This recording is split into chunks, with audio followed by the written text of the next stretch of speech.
Hey everyone, happy Monday, Runday. Welcome. Let's see if I can get this to move. There we go.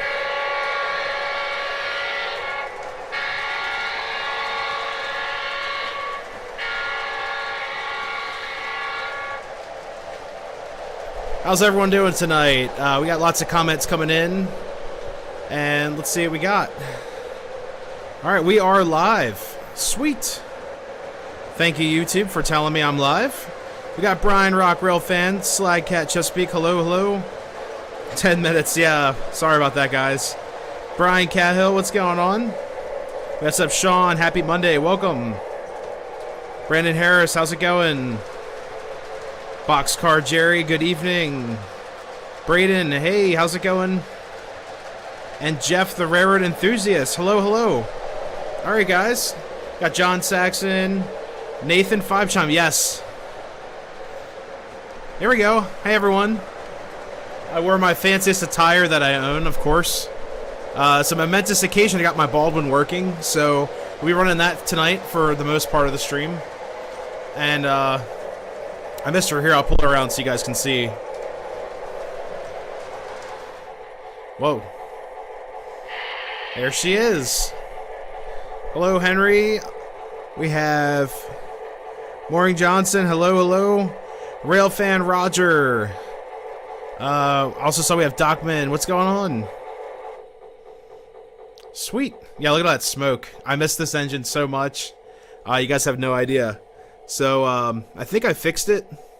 I think it was a power issue. So, so far so good. But, let's get her... Keep on going. Yeah, this thing fills up the whole room of smoke. It's awesome. What Conrail sign? I don't... What Conrail sign are you talking about? No, this is Nick's Crossings. I haven't yet, Roger. Here, I'll move it in frame so you guys can see the... Well, where's the frame at? Gotta go this way. There we go, kind of. Get a good look at that Conrail. But yeah, today we are running the Baldwin with the whole coal drag I bought here. I'll do the full screen of the layout here. So I'm trying to get the coal drag all set up. So we got tons and tons of cars now. I'm getting more and more every week.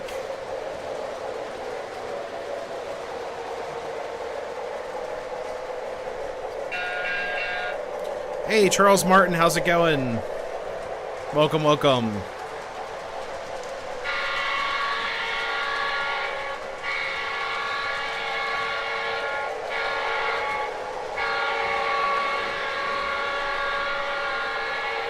There we go.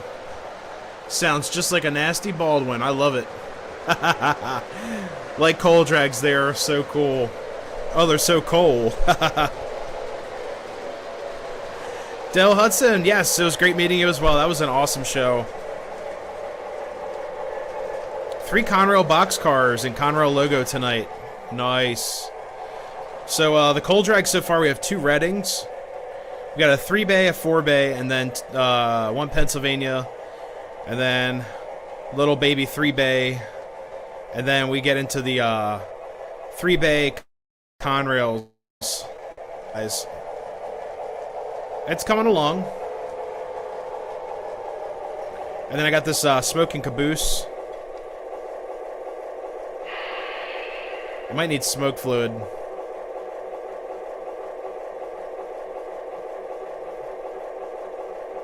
Yeah, I think she needs smoke fluid. Alright. Yeah, so Jeff, I see Conrail, I'll do the full screen on my scary face. There we go. I see Conrail cars all the time. Got the Conrail shared assets in Jersey, and then you get some stragglers here and there. I love seeing that, like especially the auto racks. I love seeing Conrail auto racks. I just love that. I saw a blue one recently. It was like a painted blue, which I thought was so cool. And every time you see an NS coal drag, Usually you'll see a Conrail box, no, sorry, Conrail hopper thrown in the mix. And that's my favorite, like the gray with the Conrail or black. It's really cool. Got a sneak peek at the Conrail. Oh, man, that's awesome. Oh, we have All's America. Where'd he go? There he is. Hello, hello, welcome. Haven't heard from you in a while. Hopefully you're doing all right. Got a bunch of people coming in. Thanks, Jeff. Yeah, I've got the upper loop. I'll get into that. This is like a science experiment right now, and it's not going as planned, but we are trying my best. So, oh, Peter Rothwell, how's it going? Thank you so much. Yeah, mine too. It's a great time to hang out with you guys and unwind from a busy day at work and all that fun adulting stuff. And then after the stream, get to go to bed and get ready for work in the morning type of thing. But this is one of my favorite things to do on the channel, on top of making movies and or videos and sharing with you guys, of course. But this is probably one of my favorite experiences you can do on the channel. It's like a lot of fun. So let's see. Norfolk Southern, the thoroughbred of transportation. Yeah, T-bred. That's the name of the horse. I know it means thoroughbred, but that's what they said online. T-bred. Oh, man. Let's see. William, how's it going? Nice to meet you at Allentown. It's great meeting you as well. That was awesome. Dave, long time no see. What's going on, bud? Says hello all. Oh, God, summer's coming soon. No school. I'll still have work. So, yeah, those days are gone. Yeah, All's America, everything's going all right. Hopefully you're doing all right down there. Things have been crazy. Hopefully they're starting to let up. It's just been a day. Uh-oh. Trying to grow web feet. Hey, Tom, how's it going? I gotta give Tom's Trains and Accessories a shout out. Without him, this layout would not be running right now because I had a very weird power issue with the TPC, and he actually walked me through of hooking up the new, well, not new, but new old stock Power Master. So this layout is cooking at it just rocks compared to the TPC would cut out. So we'll get into that as well, but I'm just so happy I was able to get all of this all working. Mystic Southern, how's it going? Welcome. Let's see. A lot of comments coming in. Hello, hello. To see the brown point with the Conrail logo. Yeah. I love Conrail stuff.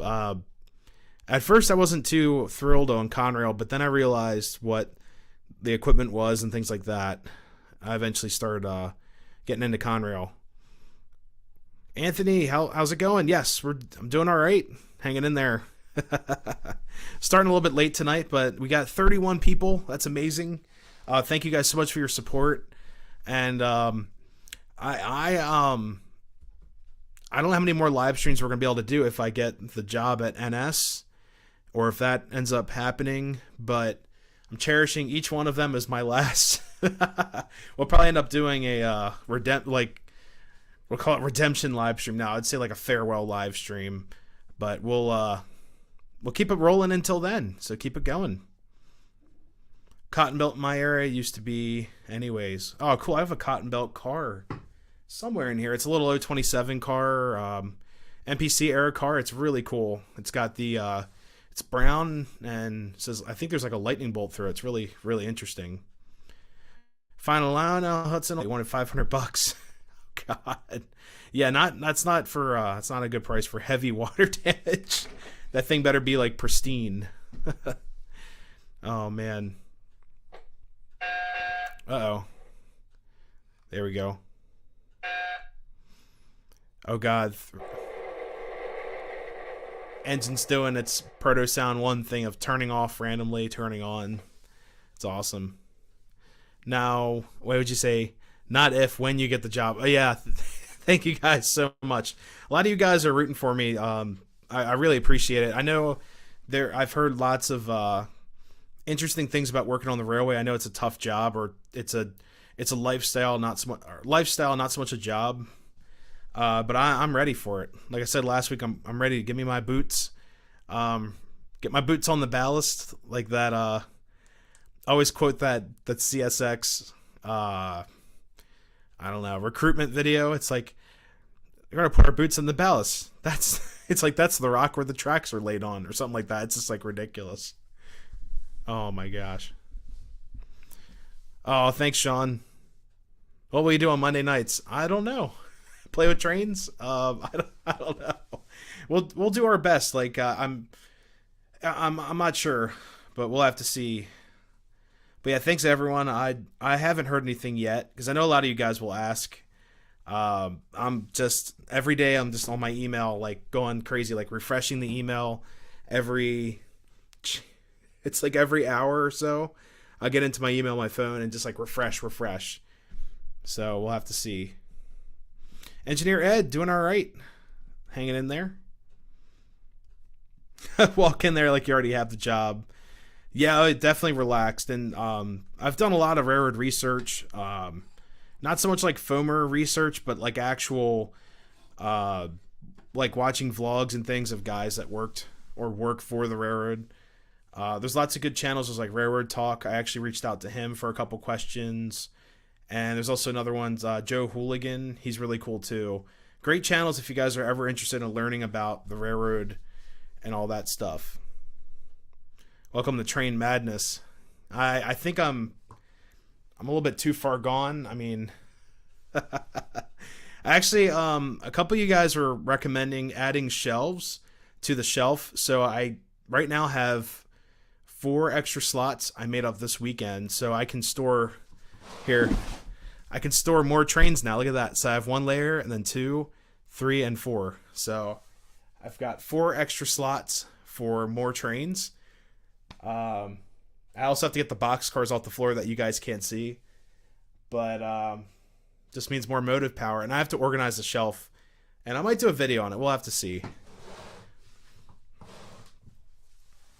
Railstream has a camera in California. Oh, that's pretty, I'll have to look at that. I've never heard of them before.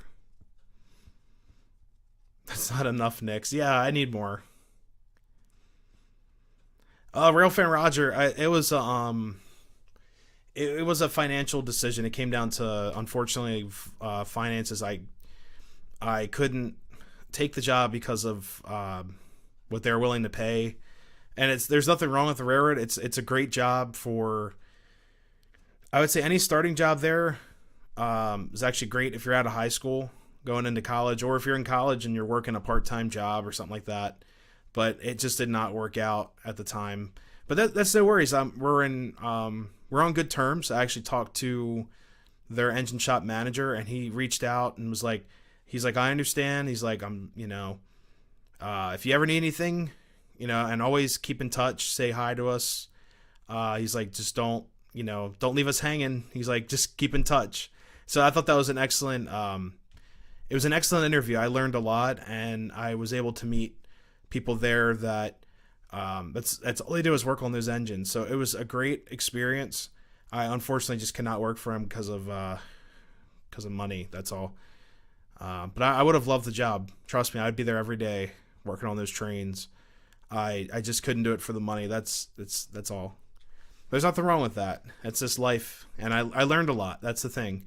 I learned a lot about the railroad, the interview processes of a railroad, in-person interview of a railroad. So it was really a great experience. I'm glad I had. Let's just say this. I'm thankful for the opportunity that I had to interview with them, and it was just a great team of people over there. Apprentice thing. I would say you get paid less than an apprenticeship. But if like I said, if you're out of high school, you're looking for a job while you're in school or something like that, or a full-time job while you're in school, it would be perfect. But right now, because of that, I have a house. It just would not work out for the money. So, but it would be an amazing job. I wish I had that as my first job, because my first job was awful. I learned a lot. I did learn a lot at my first job. It just was not. It was not fun at times. They also didn't pay us anything, so I learned the hard way. Let's just say that. That's just life, you know. Everyone learns from everything. Uh-oh, post-war track cleaner. Where? Oh, yeah. Yeah, that's my track cleaner. It doesn't really work. It runs great. It just doesn't clean track very well. Let's just say that. I usually just use the little cotton pad in the back. I'll fill that up with denatured alcohol and let it run around the track a couple times. The denatured alcohol will actually take off that adhesive sponge and it'll just like melt it. So I just run it with the little cotton pad in the back. So pretty cool. Mad money for trains. I do pretty well. I mean, each show I create a budget, and I've done extremely well the last 2 shows. I'm thoroughly impressed how much stuff I got. We'll have to see. Railfan Roger, 2 NS trains in Roanoke. Sweet. And Roger, I was actually up towards Aberdeen today. Aberdeen Station. I did see some Amtrak fly through. I was there for work, doing some field work. But I saw a Mark train with one of the, I don't know if they're GE engines, but it was a diesel. And then I saw a Amtrak just go flying by, and that was a lot of fun. Work is good, high-paying job is better. Yeah, I got to be able to keep my house rolling and then buy more trains. You know, it's just the name of the game. It's all good.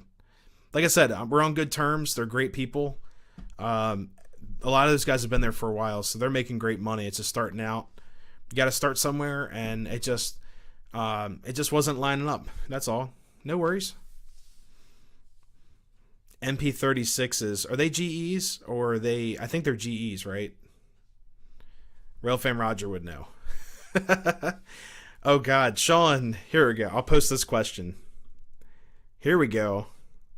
So what do you think about what did you think about your first Allentown show?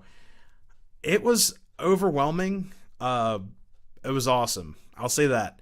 You got to get to the early bird. So let's just see this. So anyone going to the Allentown shows, get your early bird tickets, because if I didn't get the early bird tickets, I wouldn't have gotten these coal hoppers. I got 5 Conrail coal hoppers. Well, I'm telling you guys what I bought. I'll do a video on it too for anyone who missed it. But I bought Conrail coal hoppers and another car in this consist. I won't give it away. That car was there till the end of the show, so I'm fine with that. But the hoppers were gone. So like this one guy had bins like golly, it was like 4 foot by 2 foot like bins, like totes filled with Weaver cars, and I was like, man, I hope these are coal cars or coal hoppers. And I think I was with my friend RJ at the time. It was either RJ, yeah, it was RJ, because I went back there with Dave to check out more cars, and there were 5 Conrails, and I'm like, man, I want them, and they were $15 a piece, and he gave me a deal on them, so I was very happy with that. But yeah, it was an awesome show. I wish I brought more money to spend, but it was a great show. So yeah, it was an excellent experience. It wasn't as crazy as like I thought it would be with like York or something like that, but there was a lot of stuff. You won't leave there empty-handed, I promise. Got to make good money to get more trains. Denver South, what's going on? Welcome, welcome. So they do it as an apprenticeship. Yeah, I'm not sure how they would, I don't know what they would do with that. It's Jamie. Jamie's here too. Hello. I missed your comment up top. Let's see. I gotta scroll. There we go. Hello. Ralph and Roger's gonna ask a friend. You could Google it real quick if you have access. I can look it up later. We also have George. George is here too. Sweet. So yeah, the Allentown show was great. I bought a lot of cool stuff to show you guys. That video will be out probably Wednesday. I'll probably film it tomorrow night after work, and you guys are going to be really blown away what I bought. I didn't get anything too expensive. I have my budget of, I'll tell you guys in the video, but I didn't spend all my budget. And then I was going to say, what else did I get? Oh, yeah, I got some really cool pieces. I have another piece on the table here that you guys will have to see for the video, or wait for the video. There you go. Henry, thank you so much for stopping in. Have a great night. Florida Railroad Dog, what's going on? Welcome. Been there many times. Great show. Yeah, it was my first one. So I called this one the summer, or the defrost. The next year I'll go to the frost. So we'll be right on schedule. It'll be awesome.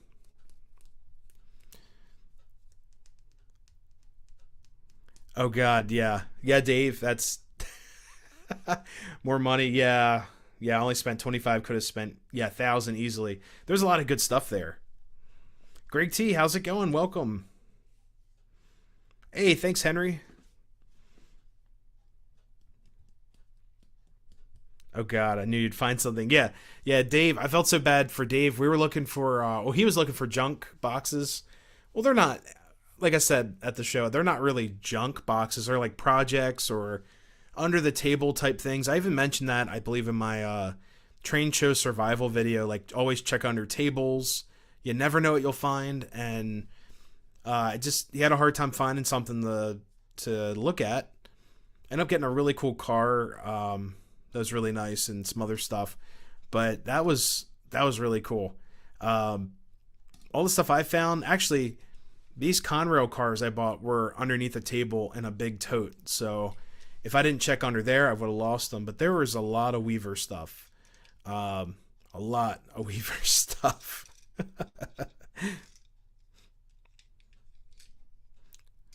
Yeah, John, it was so crazy. We met so many people, and that show was busy. So anyone at Allentown can attest to this.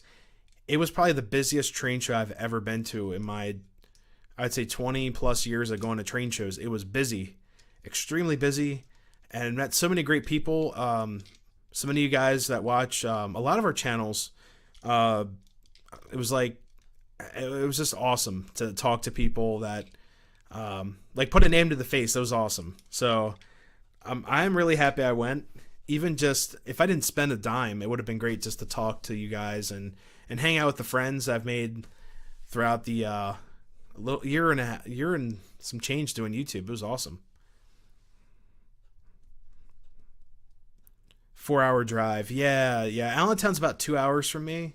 So I just I got in the car at like 6 a.m. and just went.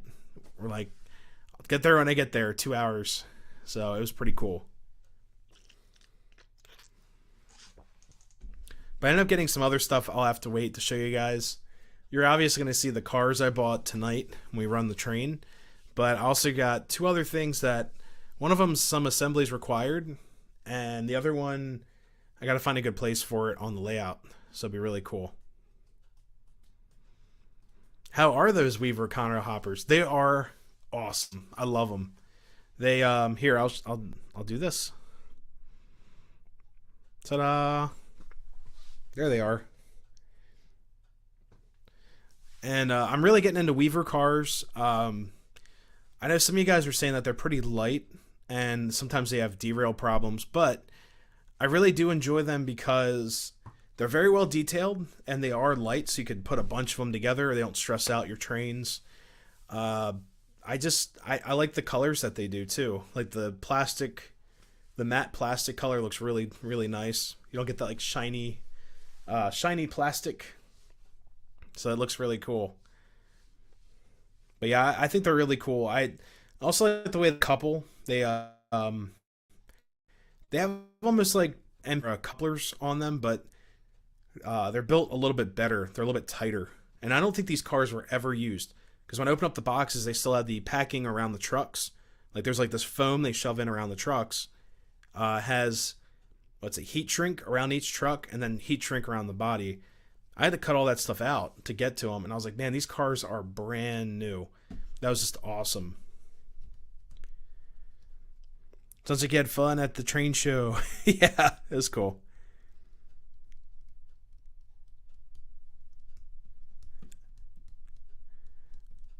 Oh, you were only there for a part. Oh, man. Yeah, definitely come out to a show. Definitely just go out and hang out, watch layouts and things like that. A really good one is down in Timonium when they do the Great Scale.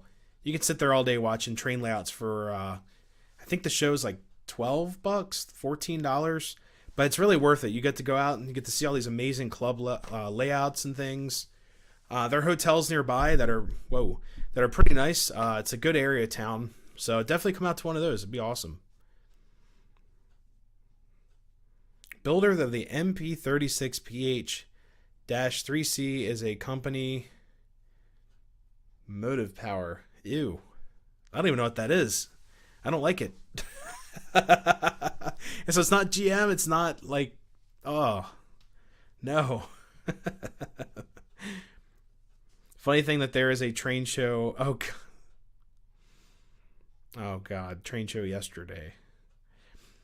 Oh, it's that Coverdale Mine O scale model. What's going on? Went to the Greenberg show Saturday in Pittsburgh. Surprisingly crowded. Yeah, trains right now are really hot. That's the thing. I see guys on the O scale model railroad forum that I'm on, which is a great forum if you want to ever reach out in the community and things like that. It's on Facebook. We had a guy come in and he was very negative towards the hobby. He said kids don't want to see trains go around a circle anymore and all that. And I was like, I don't know, man. Like, I think trains are coming back. I actually there's a hobby store. I don't want to say local, but it was kind of about an hour or so away. And I ended up talking to the owner for a while, and he was saying that he's seeing more and more like ready to run sets selling, things like that. And then it's so funny because I went to another hobby shop that's somewhat local, and the guy was like doom and gloom. It was like, oh, the trains it's a dying breed and all this. I'm like, I don't know. I'm seeing more younger people like my age, and I'd say between 10 and my age going to shows now, and I think it's coming back slowly but surely.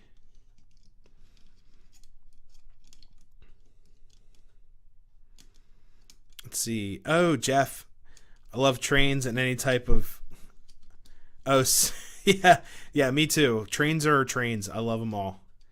Sean, yeah, you're right. Trains will never go away, and that's the thing. I've been to several hobby shops, and you get this one guy or two. He'll be like, "Oh, trains are a dying breed," and it's so sad and all this. And then I go to a different hobby shop. It's like booming. You can't even walk in the door. It's pretty crazy. People ran out of things to do for the last 2 years. I think that's why.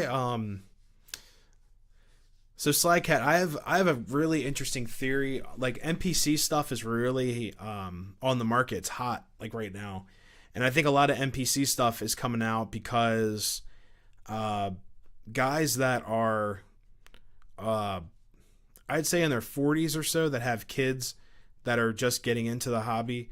Their trains are NPC, and because those trains have been packed away because of the pandemic and things like that, I think they're pulling those trains out.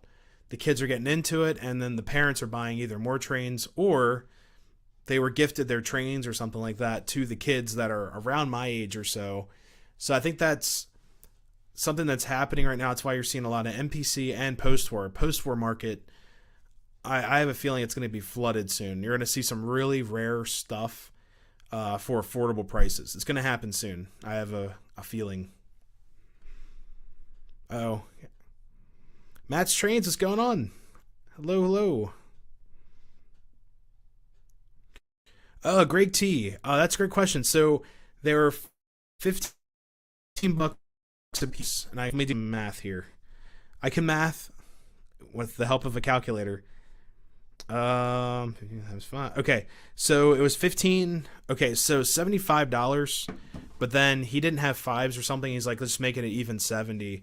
So because he had tens, I gave him $80. So there were $70 for the 5 cars,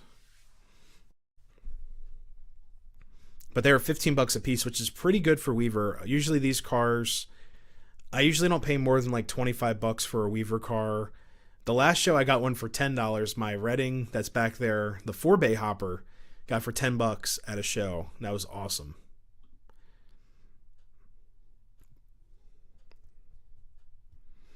Rail fan Roger. Here, I'll post this. What do you think is keeping this country going? Yeah, train. Yeah, trains are. I honestly think trains are the reason why we still have a lot of stuff going on in this country still. Alfonso, what's going on? Hello, hello. Let's see. Don't be surprised if you see ALCA 2s. Oh, God.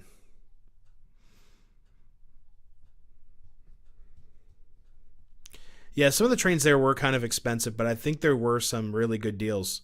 Yeah, Greg. Yeah, exactly. It was just crazy. 15 bucks a car. I mean, you can't beat it. Or really, it was like $13 a car if you did the something like that. 13.50 a car. Thanks, Florida. Yeah, it was crazy. They just wanted to sell this stuff, and those are the train stores are dying off. But I agree with you. Hobby doing the hobby's doing great. I think it's between YouTube, eBay, and trains. The website Trains has really helped out. Gray's O-Gauge, hello, welcome. Yeah, no worries. It says been a while. No worries, we're still here. We're still on the YouTube.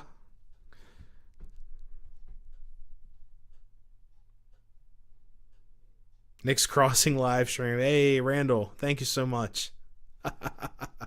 So yeah, I was gonna say that the train stuff, like trains moving. I actually mentioned that in the interview. I was like, I want to be a part of what moves America, but I had to be careful because CSX's slogan is what how tomorrow moves, or something like that. Yeah, how tomorrow moves. So I want to be careful not to mention that. It's like I want to be a part of what makes America move. It's like close to CSX's slogan there. I still haven't heard back from them. I applied. You guys will get a kick out of this. I applied for CSX on December 3rd.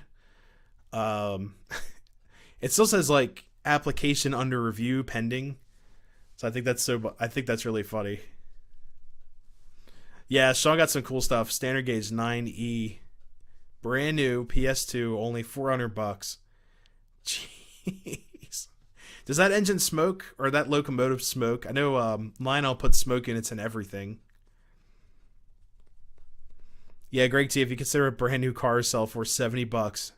Yeah, I can't believe it. Even a friend of mine that owns a train shop up in Hanover, he's got some really nice Weaver cars. But they're pretty rare. They're like 35 a piece, but they're gorgeous cars. I think he's got some coal hoppers, and he also has some passenger cars like Western Maryland cars that are pretty expensive, but they're very rare, and he'll get the money out. And they're brand spanking new, old stock. So I might actually buy one, like give it a couple months or so. I might go back and get them. Alfonso, don't complain that much. Oh no, train shows there. Oh no. 3 hobby shops, Mexico City. On HON and RC. Oh man. Real fan Roger.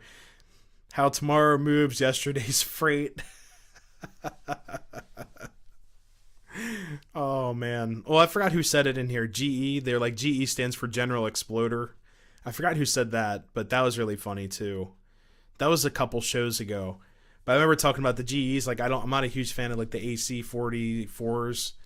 What were they? Yeah, AC44s. I'm not a huge fan of those, or the AC40s.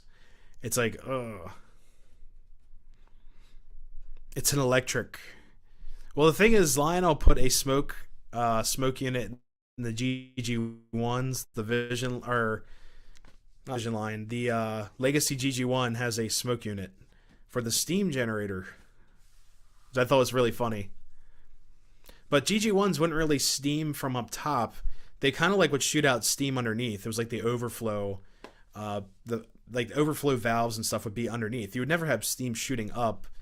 I don't get it. 12-hour yard assist, and there were, oh god, no vans. Had to wait an hour. Wow. That's crazy. Oh god, yeah, shipping. Shipping's been crazy. No way. Is it Coverdale? Worked for Chessie back in the early 80s. CSX took over, combining the seniority of rosters and couldn't work enough. Oh, so you might like. I just got this. There we go. Look at that, right there. And actually, we have a cat named Chessie. That's awesome. That is too cool. I love Chessie system. I also like in the early days of Chessie. Well, it was like B&O, Chessie, Western Maryland. You saw a lot of like really cool power in the Chessie fleet. You'd see like B units and FA units just shoved in there. I thought that was just so cool. Looking at a show on looking at a Shay on trains K-line. I've never owned a K-line.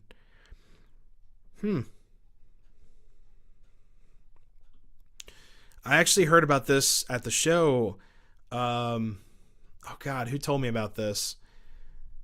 Oh, you know what? I actually know someone who has a two rail K-line Shay, and he owns Iron Horse Hobbies up in Hanover.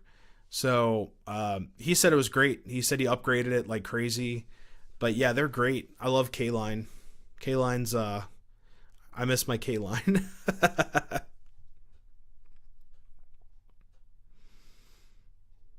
AC-44s and intermodals after the show. Yeah, we went rail fanning after the show. There was a bunch of AC-44s and intermodals.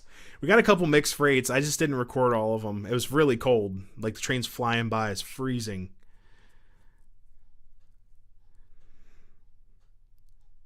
Ooh. Let's see. I picked up some blue coal cars. Nice. For my unpopular opinion, K-line is better than MTH and Lionel. Here, I'll put that up there. There you go. Now I was gonna say everyone here is pretty nice. We don't judge anyone, but I love K-line. K-line stuff's great. They made like weird, I would say they made cutting edge cars just like MTH tried to do. But yeah, I enjoy K-line. David, what's going on? So what did you get at the train show? I got some Conrail hoppers that you guys are seeing right now on the other screen. But the other stuff I'm going to have to wait to tell you guys about. I'm going to save it for a video. But I did get some Conrail hoppers and possibly another car on this train of cars that you guys might be able to pick out. Mecha cars are great. Yeah. No problem, Railroad Dog. Yeah, I love K-line. I'd like to get some K-line engines that are actual engines, not like the little, God, what are they? The Plymouths. My Plymouth is dead. I got to get it worked on or open it up and refix it again, but it's pretty crazy. Oh, no way. Worked on an original B&O line. That's awesome. Yeah, outside of my job right now, we have it's a B&O line that hooks up to the Railroad Museum down in Baltimore. And it actually Y's out. It's like well, you might know this if you worked around it, but there's a Y that goes off the triple track main line that goes to DC. So they use it to stack trains basically. But back in the day, that was a rustling and bustling track because you had the West Baltimore Yard in there? They tore all those tracks out. I wonder why. But yeah, they stack trains. I get trains there all the time. I actually put them up as shorts. 3 train stores within 20 minutes. Oh, yeah, me too. I had to find them. Got a couple Ather and blue. Oh, cool. Blue box locomotives. Oh, sweet. Who stole CSX number 911 boards? I have no idea. The Heinz collection. I have heard of that. I've heard the Heinz and then also their circus cars. K-Line was like crazy with the circus cars. They looked amazing. K-Line Mikado is your favorite? K-Line's great, just upgrading some passenger cars with 3D printed interiors. Whoa. That's pretty cool. I remember the Plymouth from a train show last year. Also broke. Yeah, Peter. Yeah, look at this. This is my K-line caboose right here. I picked that up at the show too. So it's a smoker. It's a smoking caboose. It works great. Several K-line engines. They all run super nice. You know what? I do have two K-line Bud liners, but they're like mini Bud liners. Speaking of the devil, there's Chuck. What's going on? Chuck's Lionel Marks trains. He has the Bud liners too. He's got the oh man, he's got the better looking ones. Mine are B&O. They're really plain, but yours have like the orange stripe. I forgot what railroad you had, but that was a cool video you did on that. Really nice cold cars. Yeah, actually, I do have K-line. Oh god, this is the third stream in a row. I'm gonna have to grab these. There you go. K-line metal hoppers. Woohoo. Die-cast hoppers. These weigh a ton. K-line, of course. Woohoo. Weighs a ton.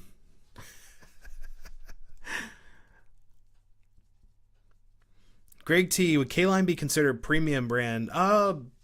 It's basically like they had good stuff and they had really good stuff. So it's just like every other brand. They have like their 027 stuff or 031. Then you step up to their more scale stuff. These are scale. Like these probably would have been like $30, $40 a piece back in the day, if not more. But then you get into like their mini stuff, and they also copied a Lionel, a lot of Lionel stuff, and they got in some trouble with that. But like I have a girls train caboose that's K-line. I think they also did some other very like similar toolings to Lionel. They got kind of mad at that. Quarter cars. I want to work on getting those. Huh. Western Pacific Buds. There you go. Those were gorgeous. They're a lot better than my B&Os. I love B&O Bud liners. Even like Reading, Lehigh Valley Bud liners. Those are cool. But yeah, that was just much prettier than what I got. Thumbs up for the Conrail hoppers. Thanks, Dale Hudson.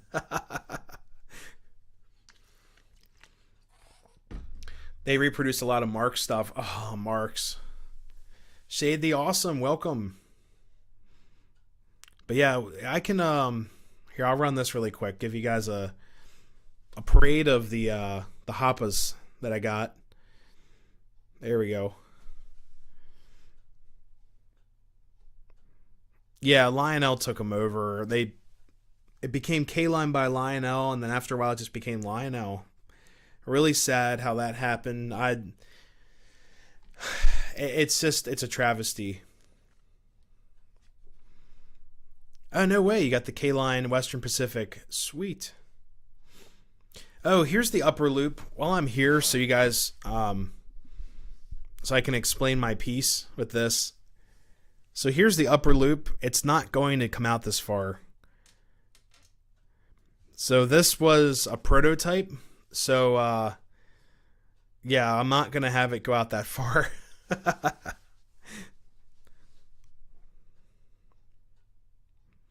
Mold cars. Oh, cool. The blue flame. Which blue? Oh, you're talking about the bubble lamp? Yeah, it's just it's a water tower, but yeah, it does. Yeah, it does look kind of like a blue flame. That's cool. So the upper. Oh, next crossing. How much more work do you need to do on the upper loop? Okay, so I'm gonna explain my piece. So what you guys are seeing right now is Nicholas at 12:30 at night on a Sunday trying to get an upper loop done for the live stream. So it's like a roller coaster right now. It's not level in any spot, and I don't even think those boards are screwed down to the platform. So what you guys are seeing is a late night product of just hurry up, get it done type of thing. So what we're going to do is we're actually going to this side with the station. So you get my hand right here. So this side here and down will be taken out. And I'm honestly just thinking about doing a small oval that would go from down here over the station and then back So just a nice little oval, and then I'll put in my bridge right over top of the tunnel back there. So there is a tunnel porthole back there. So we're going to do that because, like, I need. I just don't want to have boards everywhere. Like right now, I've got boards all over this side of the town, and then it takes up a lot of room. So we're going to basically just keep up to this part and loop it back. So it should look great.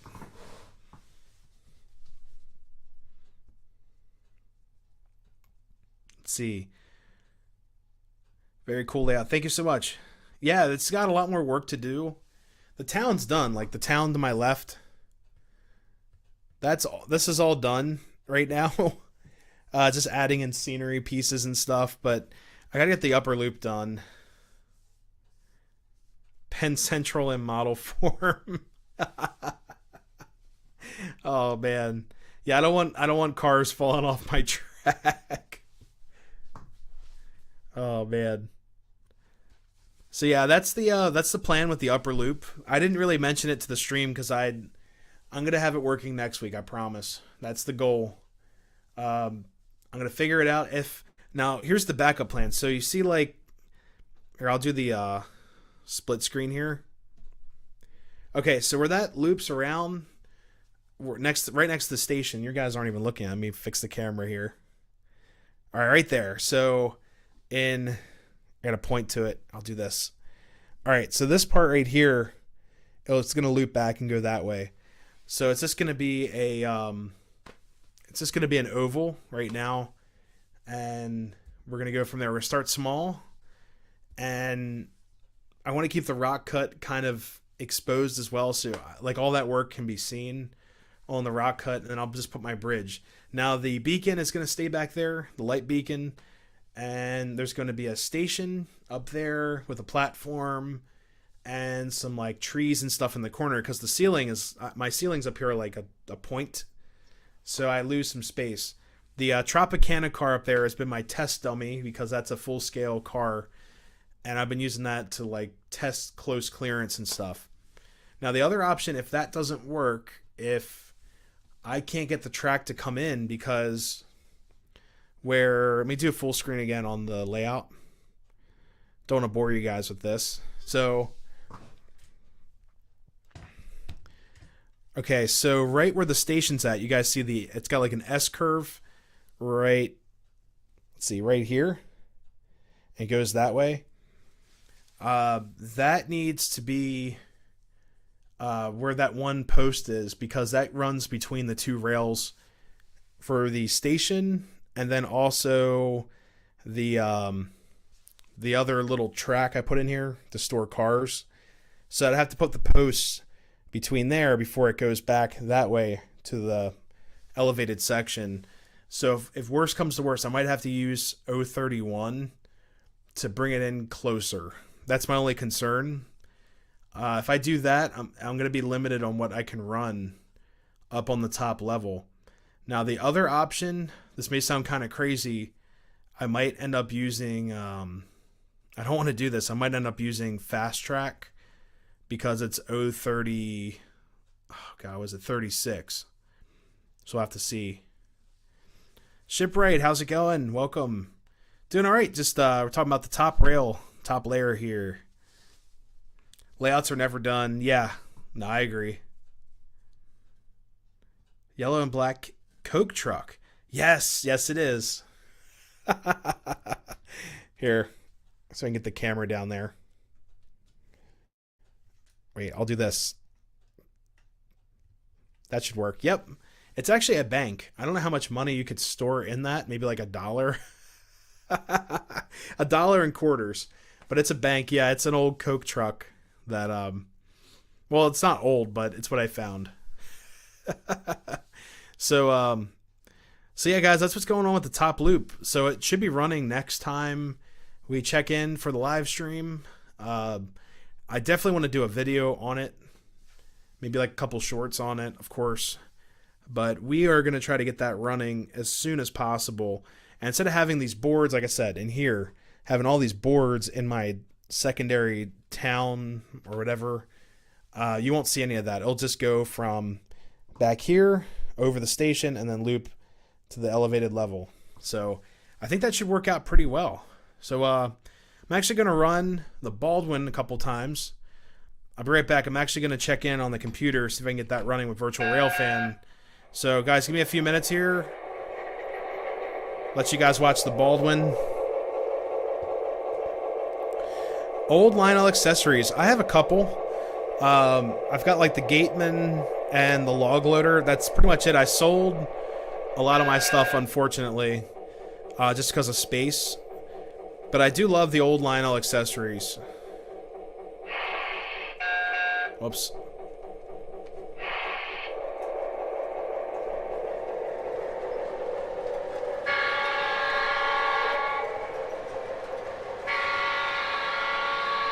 Alright guys, I'll be right back. I'm going to check on the computer.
Alright, getting the computer warmed up so we can watch some Virtual Railfan, so here we go.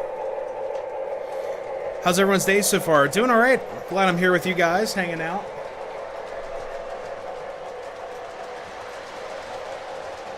See if I get this caboose to smoke real quick.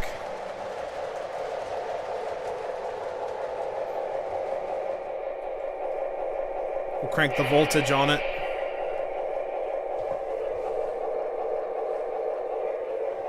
I did add smoke fluid to it. There it goes.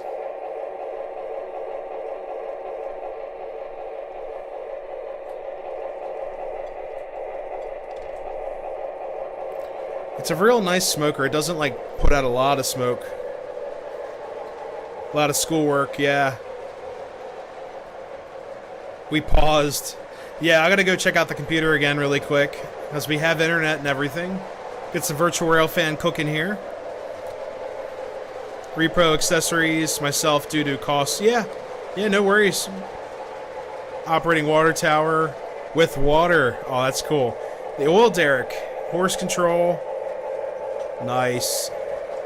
American Flyer, coal loader, icing station, and sawmill.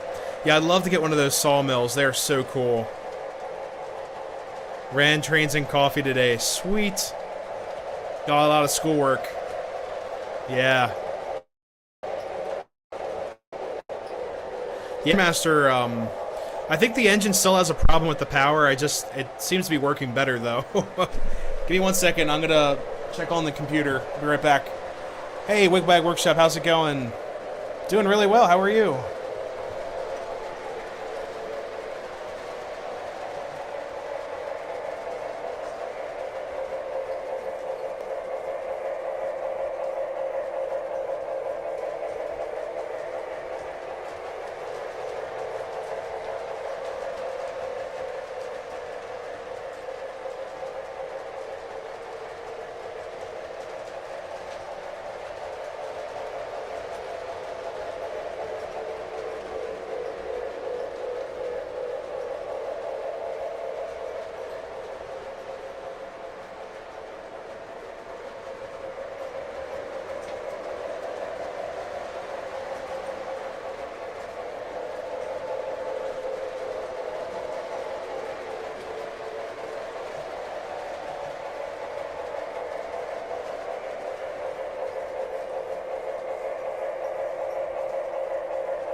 Alright guys, we have the live stream cooking.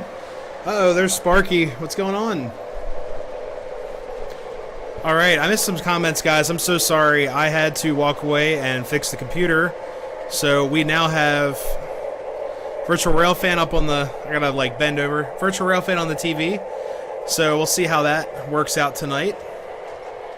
But yeah, we didn't have any derails. Pretty exciting, right? So, it's still windy at the Horseshoe Curve. It's not snowing tonight, so that's a plus. But we got some great people in here that chimed in when I was walking away. We have George. Oh, he's been here. Sorry. Still a great guy. It says we missed. I'm like reading all these comments. Wigwag Workshop stepped in. Hello, hello. Shipwright was here. Anthony, coffee and trains go perfectly together. Yes. No, I can't agree more. Especially when you have coffee-scented smoke fluid. Oh, you mean like, let's see. Where is it? Where is it? I gotta find it. There's so many smoke fluids here. Yeah, there you go. Coffee. Yeah. I'm actually using vanilla tonight to try to like not make the room smell like death.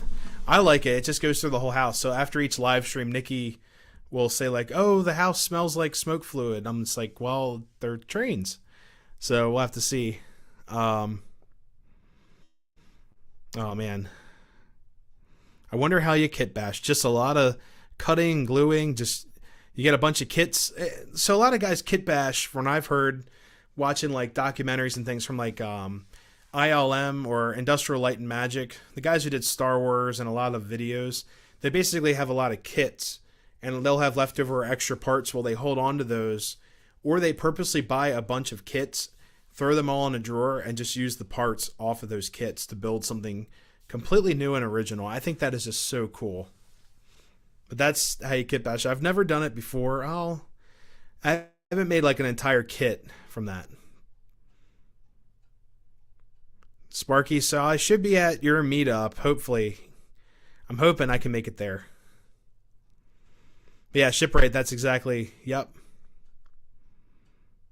You'll need a subway set for the elevated line. I have Budliners. That's close enough. Oh man, I missed so many comments, guys. I'm so sorry. Randy Jacobs, hello.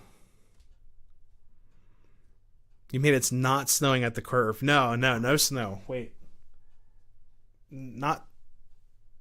I hear a train. I do hear a train coming. But no, it is not snowing at the curve. George is always here. Awesome. Let's see. Ken's Backshop, welcome, welcome. Nick runs O-Gauge, not HO. It's all good. Trains are trains. I love them all, and you guys are awesome. Like even one of my good friends, RJ78, he's HO primarily, and then Jamie, that's in chat right now, N-Scale, HO, DC stuff. So yeah, we all have a great time at train shows. Better make it. Oh God. May 22nd, Strasbourg. Everyone is welcome. Awesome. Jeff, the railroad enthusiast. What line do you live on? Live along. There's the old Pennsylvania main line that used to go to... Yeah, there's a train coming. I just heard it. I live off an old Pennsylvania main line. It was the Baltimore-Harrisburg line, but they tore it all up. So it's no longer there. But you have the NCR railroad that runs on those tracks this day, which is excellent. There we go. Yeah, Adam's got the G scale, HO scale. Oh God, Wednesday night is Mini Prince. Oh man. So yeah, I got a lot of stuff coming out this week. Just giving you guys a heads up. So I got to get the show video out. I didn't film a whole lot of the layouts because we walked around so much at the show, looking at stuff, once, twice, trice, or whatever, twice, whatever you want to call it. We just kept on walking around and looking at things that we needed or didn't need or wanted to need. That's how train shows are. You do a couple loops around or a couple laps, and I was like, oh, we got to film the layout. So I'm going to incorporate the layouts into the show hall video most likely, or I do a bunch of like a mini video. It'll be like 5 minutes or so of the layouts at the show. But there's definitely a show hall video that's going to be coming out. Should be really cool. Really excited to film that. That'll be filmed tomorrow evening up here. Probably around the same time at night. Whenever I get home from work, from the traffic and the madness. So it'll be really cool. Denver's going to be right back. Sweet. Second and fourth Wednesday nights are mine. Oh, man. See, I'm actually going to swap out this locomotive. I'm going to give the Baldwin a break. But before I do that, I'm going to let her smoke out a little bit. Let's see. And a lot of you guys are asking before, like, what engine is this? So it's an MTH Baldwin AS616. Reading used a lot of Baldwin stuff too. And this engine is a Protosound 1 Premier. It just smokes out the whole room. So I'll get this cranked up. Let's do one last little smoke before I take her off the track.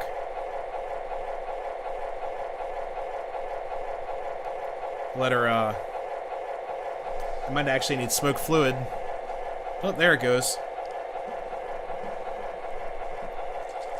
Put some cinnamon smoke fluid in it.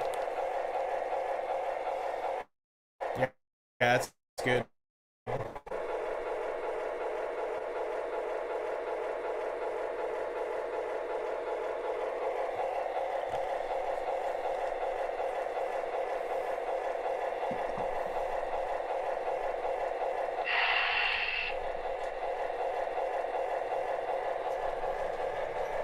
We'll give her a couple more laps around.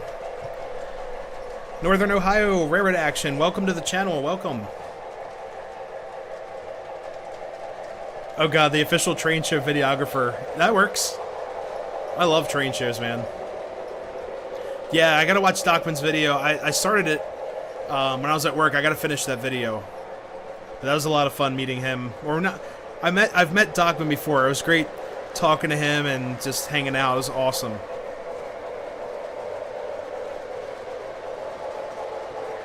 Oh, I didn't even know this. Okay. Hey, thanks, David. Yeah, it's she's an oldie but a goodie. Like she runs great, and it was cheap. Honestly, it was give her one little horn blast. There we go. Let her shut down. I got this engine. I think I want to say this time last year. I think I picked it up. But it was really inexpensive. I think the collector just had a bunch of them. He was selling like 10 of them. And I got it for like a crazy, crazy good price. But it's one of my favorites. It's a PS1. So yeah, it's Premiere, so it's scale, but it's not like the newer stuff with all the bells and whistles and whatever. But still runs pretty well. And I did have a couple power issues with her, but she's running great now. So I'm happy with that. I could put this on the new shelf. And a lot of you guys were asking about before. Still hear a train. It's going really slow. So some of you guys were saying, Nick, with your shelf, why don't you add more shelving spaces? And I did that. So got one there and then one right there and one below that and the other side too. So I can actually put this up on the new shelf just because. So we'll do that. We'll christen the new shelf.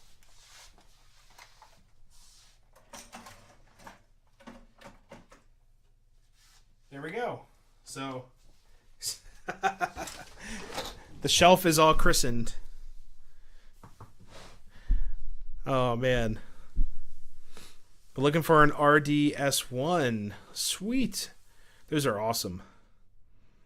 Let's see. I missed some other.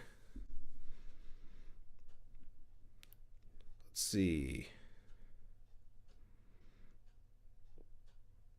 Central Ohio. Sweet.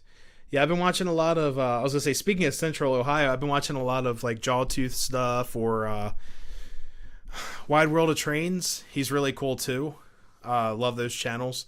And Wide World of Trains, I like just putting those videos on Well, like we're eating dinner or something, just something in the background to just watch some trains going by and just enjoy the sounds and the sights and sounds of Norfolk Southern CSX and their finest up there.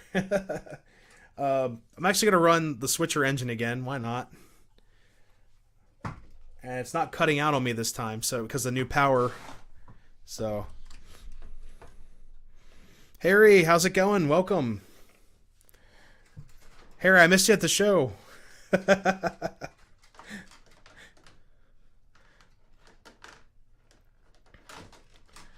Oh man, let's see if I can get these cars on.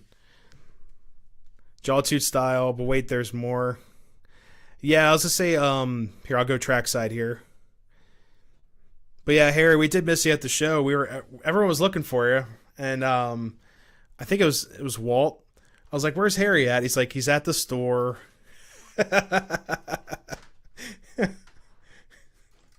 So I thought that was kind of funny. Let's see if there we go. There we go. Was at the shop all day Saturday. Ah. Distant signal down in Florida. Oh yeah. Yep. Good stuff there. Snagged an MTH SD-60E 911. Great deal. Oh, that's sweet. Oh no, Sparky. Sparky's been banned by the Jawtooth. Oh no. I almost met Jawtooth. He was in my neck of the woods filming the NCR, and he totally missed me by a couple hours. It was crazy. Because it was like the first day they ran 17 after the pandemic. And, yeah. Oh, well. Well, you can watch Wide World of Trains. He's really cool, too. Oh, man. Oh, you ran trains on Sunday there. Oh, man. North Ohio does a lot of rail fanning. Yeah, I do some. I like doing the model train stuff and then just going out and just filming some trains here and there. It's a lot of fun. Honestly, just grabbing like a sandwich or something, sit on the side of the tracks, watch some trains. I love it. It's relaxing to me. But yeah, Harry, you're gonna like what I bought. I got 5 Conrail hoppers, all Weavers, of course. So I got my old starter set engine.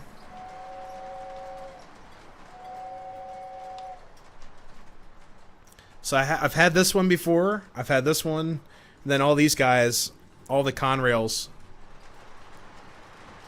I bought at the show.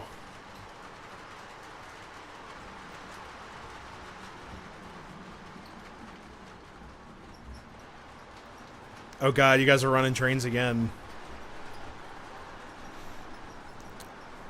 I left the hobby for a long time. MTH PS1 engines look cool, but been hearing some horror stories regarding battery.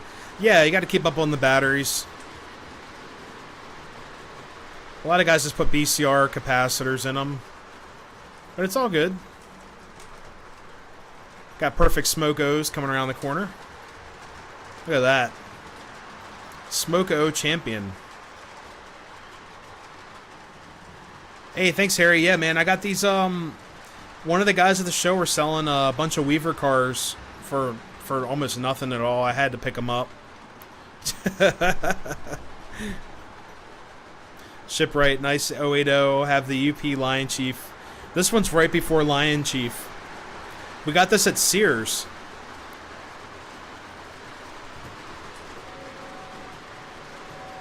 Oh, Randall, be safe, man. Have a good night. Thank you so much for stopping in. The whistle's kind of faint, but it's all good. But yeah, this is the, it's, right before the, what do you call it? The, Lion Chiefization of all the starter sets. I'm glad this engine, I'll be honest with you guys, I'm really glad this engine's conventional. And then I also did the light in the back, but this engine runs great, and it's really smooth. It's a great Christmas tree runner. It's nice and quiet. So, whoops, let's try and hit the whistle. It's kind of dead.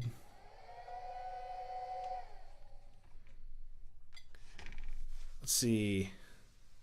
Oh, he's usually at the Harrisburg, or Hamburg show with the Weaver cars. Nice. Yeah, I'm on a Weaver craze. So I've been buying up a lot of Weaver stuff. Ended up getting actually a lot of these cars recently, like the Redding up front, um, the Redding behind that, the what's it, the 3 bay? Yeah, that Redding 3 bay I got at a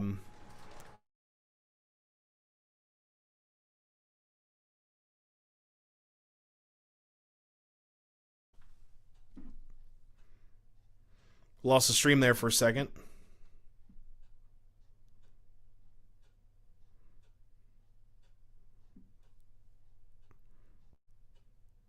All right, we're back. Sorry about that. We had a blip in the internet, and uh-oh. There we go.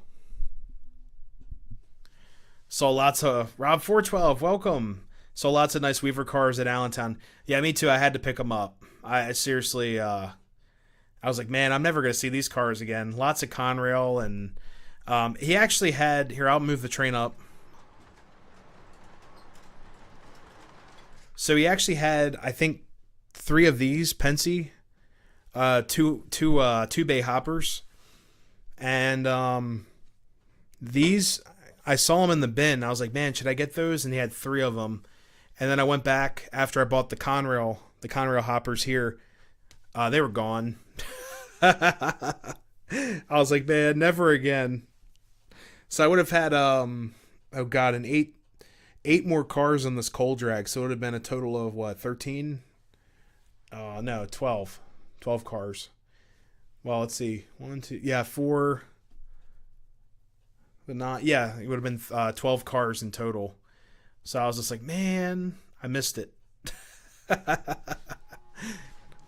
But yeah, I actually have a, oh, wheel slip. Come on, you got this.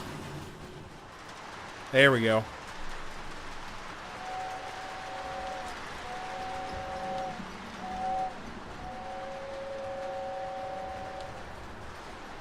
Hammered Show is a good one, smaller than Allentown, one of the shows I always liked. Yeah, I'll actually be at a train show this Saturday for my buddy Bernie that owns Bernie's Model Railroad up in Jessup, Pennsylvania. So I'll be there. If any of you guys are up there, let me know. I got a lot of my YouTuber friends going. It's going to be a fun show up in Scranton. And then after that, we'll probably do some train-related antics. Either watching like the DL, which is the Delaware Lackawanna, stuff like that. Yeah, Harry, same here.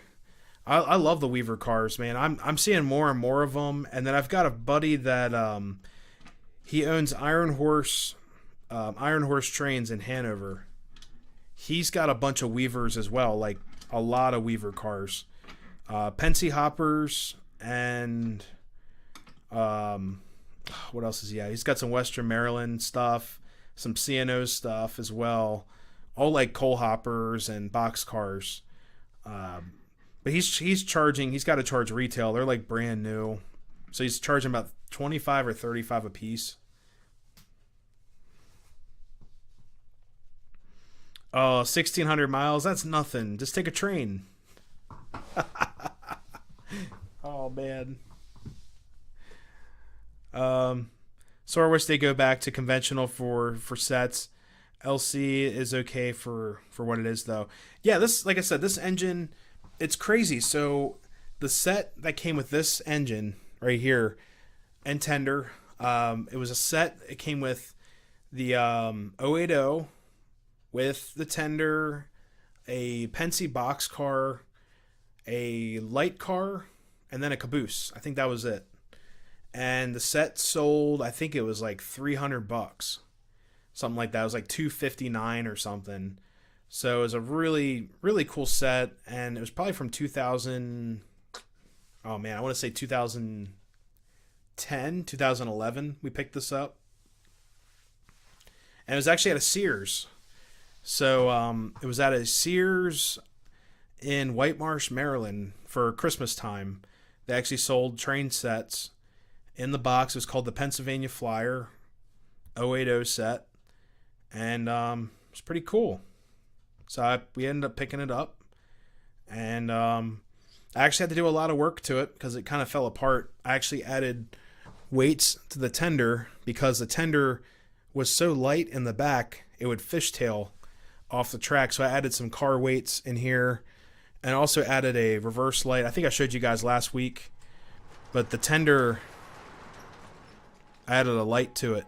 So there you go, little light in the back.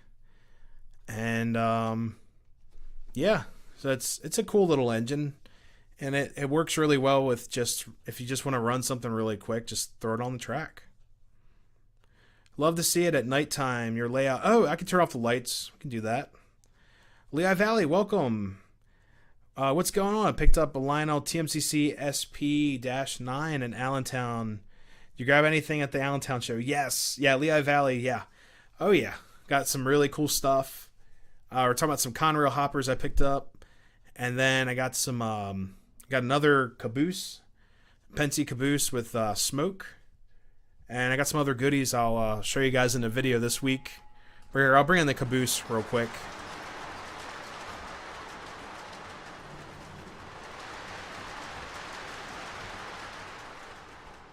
And then here's the caboose I bought. Ta-da! Sweet. And if we get it, it can smoke. PR 080 sets ran forever. Oh, jeez. Yeah, it's, so we get the caboose to smoke a little bit. There it goes. So yeah, I didn't even realize this was a smoking caboose, and I brought it home. Oops.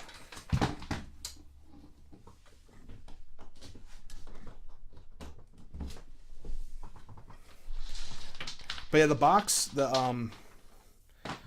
for the caboose actually didn't even say anything about it smoking. So I got it home and I was like, what's with this on-off switch on the bottom? Here, I'll show you guys real quick. Here, I'll bring it over here. So, it smells very vanilla. I've got the vanilla smoke fluid, which I got from, let's say, Harry's layout at the show. You guys were burning vanilla smoke fluid. I had to have it, so it smelled really nice. I'm like, man, this is great. But this is a antenna caboose, Pennsy antenna. I really like the color on here. I never seen it like in the orange color. I like orange a lot. You know, got my Orioles hoodie. But yeah, this was just such a cool caboose. There's a little crew figurine up there. Where's he at? He's hiding from us. There he is. Up there, little crew figurine. The doors open on here, like these little wind deflectors open. Like they just push out to the side. It's kind of cool. So you can kind of see it back here. But yeah, so I ended up picking this up. This was $20 at the show. I couldn't believe it. It's a full-scale caboose with smoke. Little cap up here. Comes off. You add your smoke fluid. Might have too much in it. Yeah, a little too much smoke fluid in there. You put the little... there we go. It's like a deflector. So water, I guess water wouldn't go down the smokestack. So that'd be pretty cool. Under the layout, wiring signals for a new coal yard. Oh, sweet. Got to fill it up with Weaver cars. There we go. Can find out which way the guy's sitting. But yeah, this is really cool. It says built 42, so it's right before World War II, which makes sense because this is a metal-sided caboose. During the war, metal was used for the war effort, so you'd see a lot more wooden cabooses. And also the war bond cabooses. I'd love to get one of those. It says like buy war bonds. I've seen one in person. It was really, really cool. But here, I'll put out the little wind deflectors for them. Put that on the track. Here we go. And we'll just hook her right up. Or not. I'll back up the train. We'll hook her up. Yeah, it was a crazy deal in that caboose. I could not believe it. It had, I think the guy had a 35 on it or something. Oh, no, it was 20 bucks. So I was like, okay, whatever. And then another table at the show, they had that caboose for $85. Oh, you can tell who really wants to sell this stuff. Is it just me, or is Nick only on the left studio channel tonight? Oh no. That's the problem I have with StreamYard. There we go. So yeah, I have no idea why that's doing that. I might be able to work it out through my box. It could be a stereo problem on my interface or the DAW, digital audio whatever interface. You know what I mean? Oh god, it's that Humanities City Junction guy. Oh no. I'll see him in a couple weeks, hopefully at Sparky's meetup. Be awesome. So yeah, we'll get this, we'll do a couple laps with the 080. She's definitely doing a lot of work here. Get some whistle going.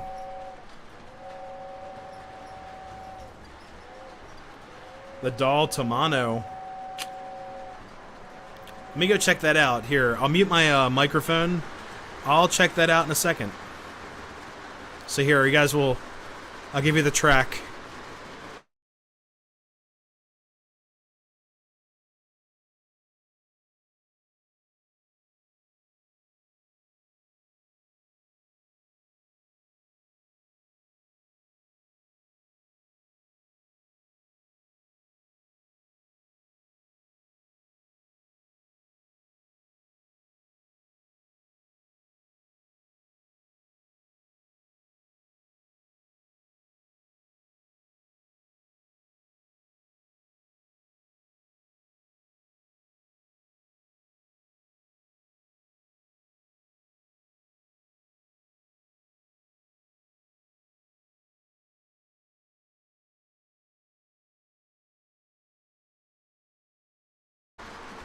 Alright guys, is that any better? It might sound a little bit louder, but does that sound better? I turned the microphone on mute, so you guys,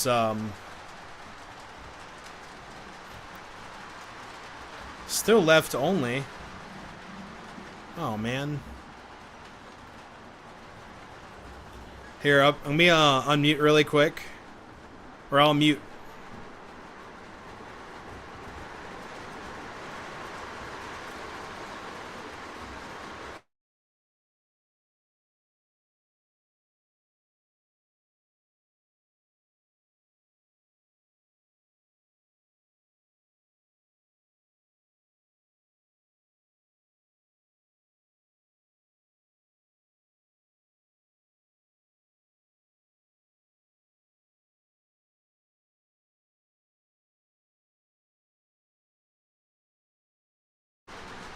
Alright, did that fix it?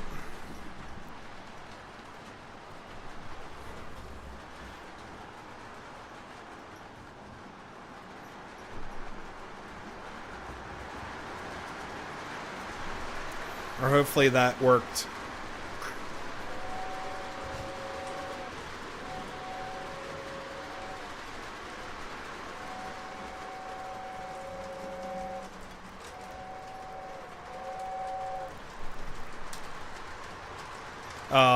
Yeah, I've tried everything. I actually hit mono, and then I took it out of stereo, and then I actually put it...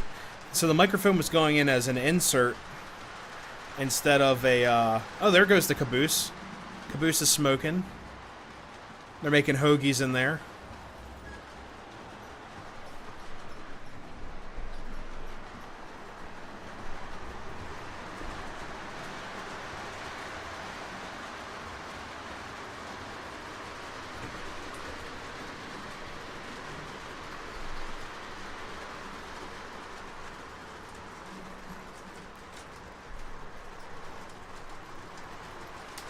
Only the nutty people will notice. Oh god.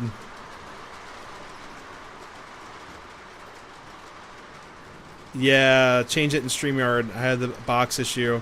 Yeah, I'm using a Behringer Euphoria It works really nice. It's just sometimes with the condenser mics, it puts it in mono.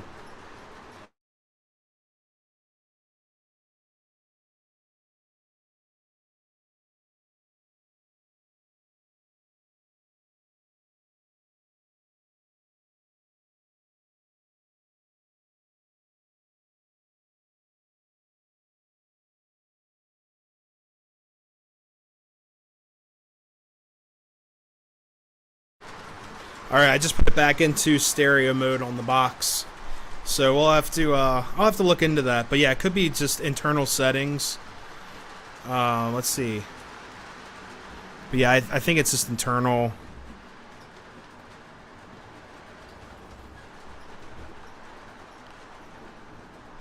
Can we see what the room looks like with the lights off? Do you have a stereo input? No, I do not. It's all, well, technically, yeah, it is stereo. It's just, it's going through, what do you call it? A, XLR connector. Here, I'm actually going to add some smoke to the steam engine real quick. But yeah, it's probably in the DAW settings. I'll have to go through there and do that. Or it could just be StreamYard being StreamYard. There we go. Little dot will do. Hoagies. Throwing some brats. Yeah. Fellas. Oh, man. Baked buddy and steak hoagies. It reminds me of Scooby-Doo. I watched that the other day. The live action movie that came out a while ago now. They're like in the van smoking, and it's like they're making hot dogs on a fire. Like as a kid, I didn't realize that whole joke. I think it's just hilarious. But here, we'll turn off the lights a little bit.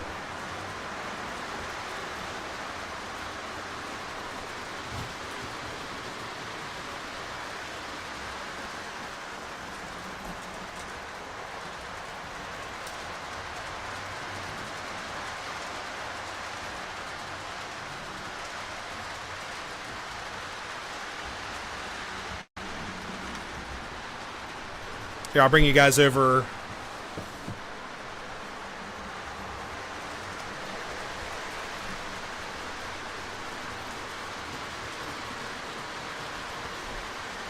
Oh, I forgot to take the Penn Central boxcar out of the center of town.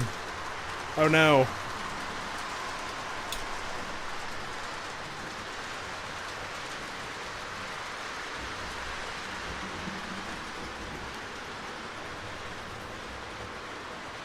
Still smoking. Yeah, there goes the diner.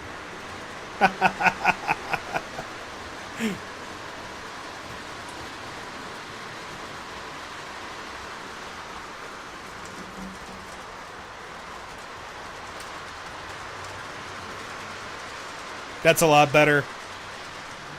Yeah, this is just with the lights dimmed, so I think it looks kind of cool.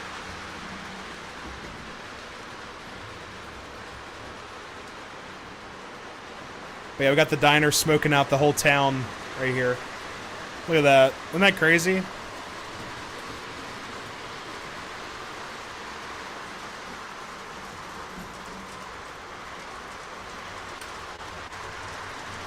Oh, I forgot to turn on the lights.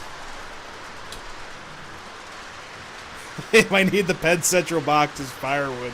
Oh no. I hope not. Well, hey, the smoke detector is, we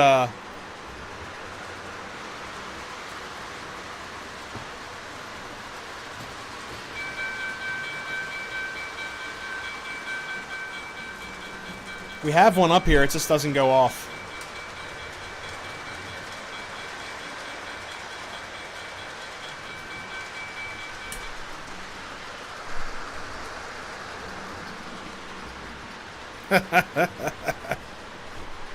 Here, I'll run the Penn Central boxcar with it so we get some rail sounds.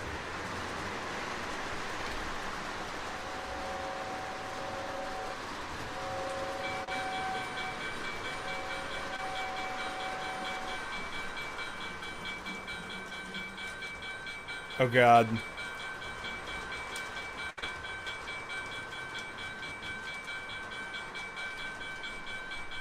I'll put the boxcar at the end. So let me get that in here. Hey, thanks, Jeff. Yeah, let me move the box. Oh, I also got the Steak and Shake Shack hooked up now.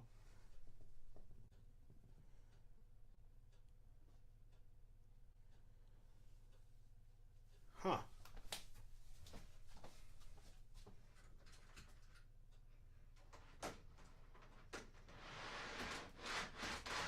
Here we go.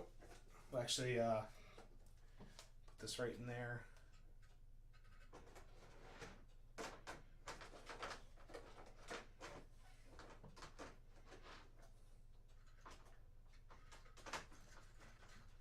Cool. There we go.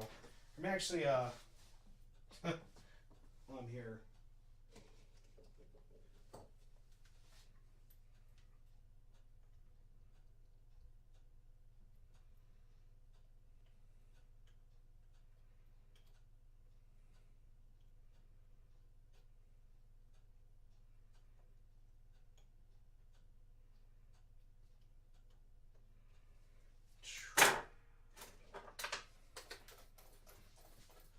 Put some oil on that sorry about that. I put some oil on this caboose. It was like dragging. I don't think it's ran in a while, if it's ever ran before.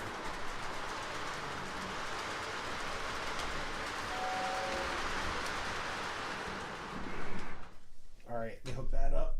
There we go.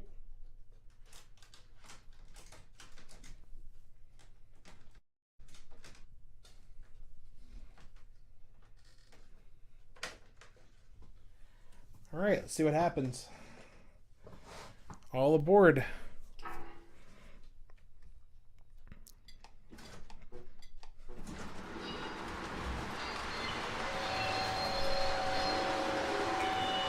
But yeah, there's the Steak Shack all lit up.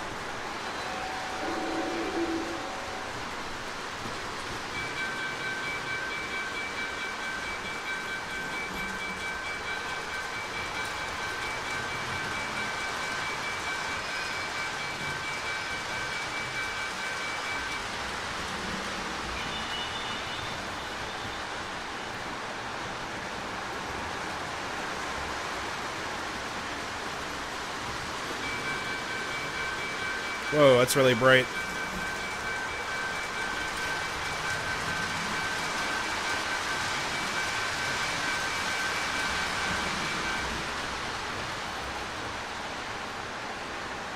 Got the reflecting pool right here.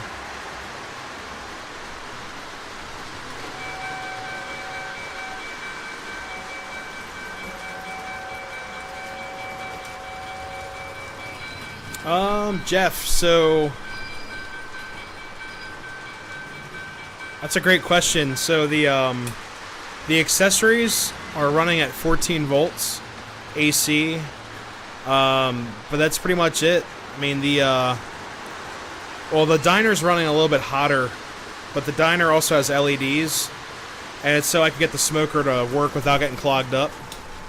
So, whoops.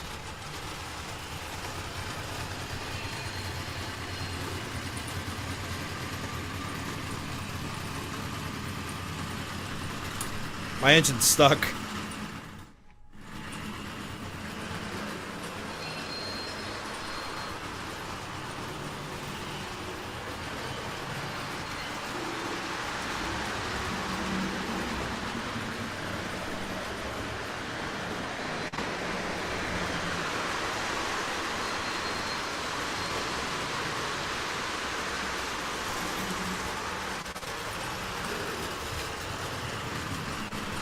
The engine's getting stuck around the corner. Oh, it doesn't look that bright like in person. It's just the camera.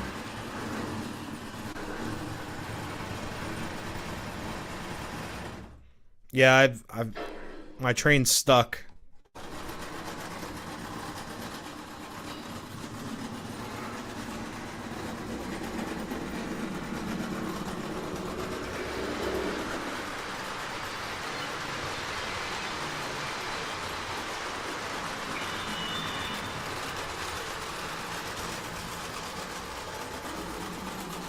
Got wheel slip on my engine.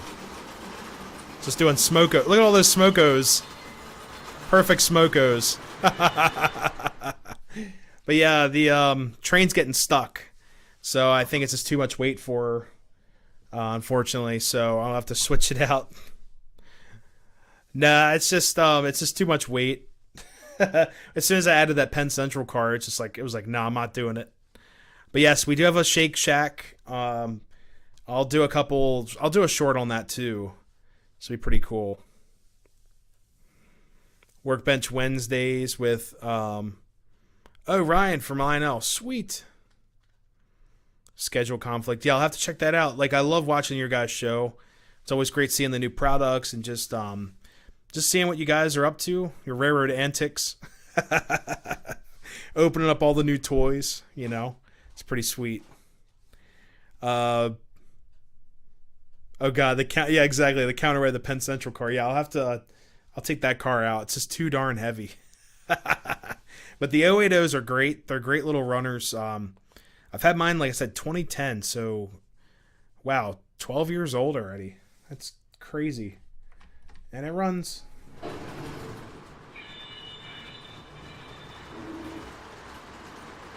It runs nicely. It's just too much weight for it. Trains are my life. Yeah, same here.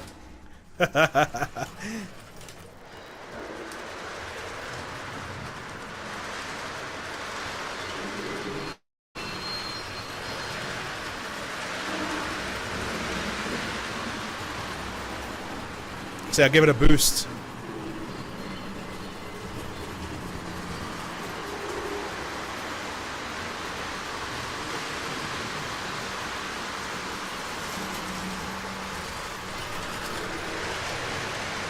Come on, keep on going. Go, go, go.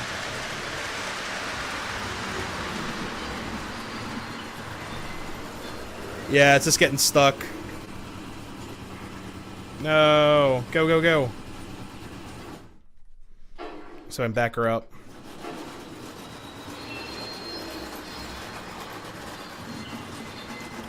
Yeah, she's... I got the voltage all the way up on her. Look at the caboose, it's like really smoking. Oh, poor thing. Alright. I'll take her out. I gotta turn the lights back on. I gotta see what I'm doing here. But, shoo. Whoa. Did not like that color. Here we go. Alright. So yeah, poor thing is all hot. I mean, yeah. It's a great, like I said, great little engine.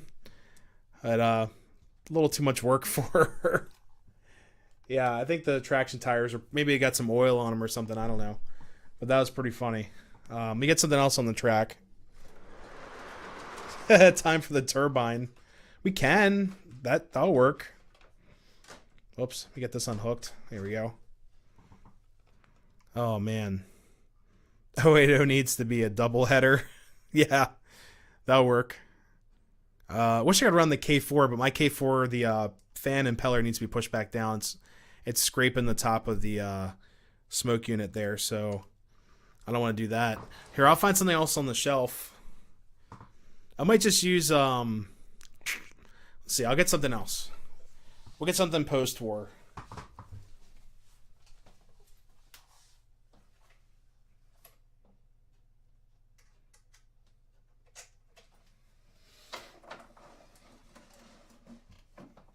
Actually, let's see.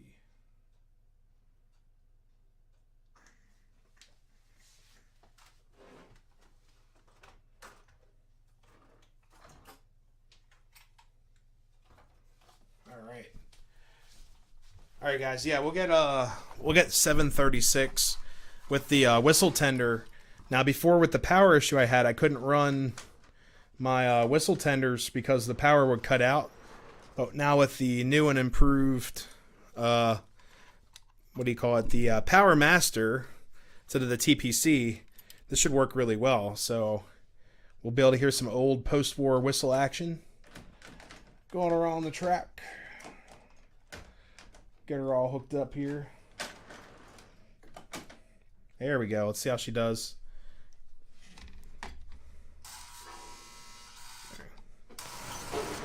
Oh yeah, no problems pulling this.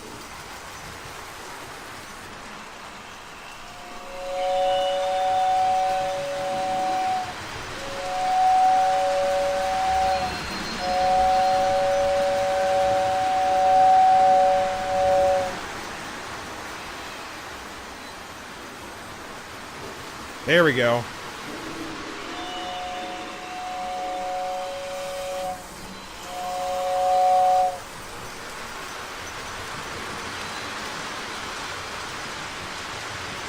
Yeah, I just messed... Oh, the,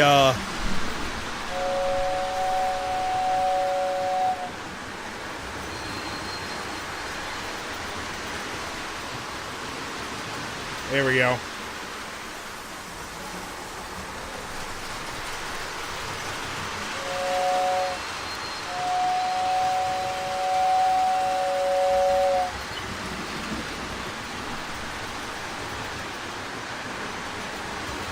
Yeah, when in doubt, post-war.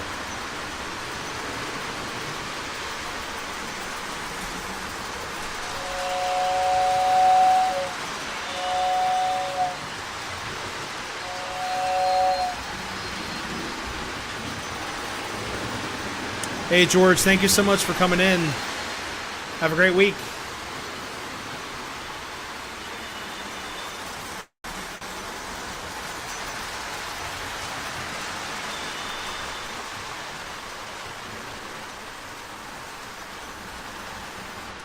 Here, I'm actually going to swap out the Penn Central car and the caboose. It's just a lot of weight for them.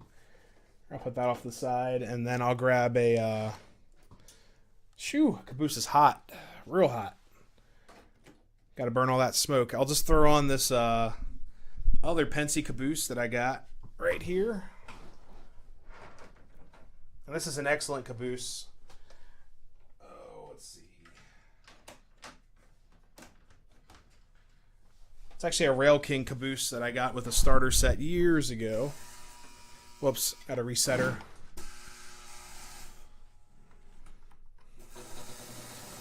Much better. Look at that.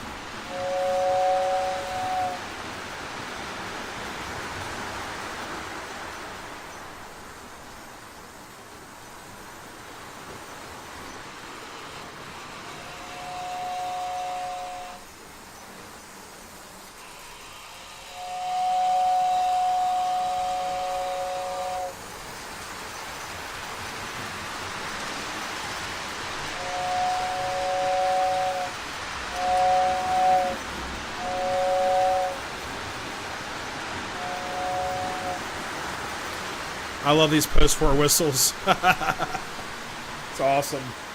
Oh, we got a train going on Virtual Railfan too. Look at this. There we go. I knew something was coming. Look how slow that is.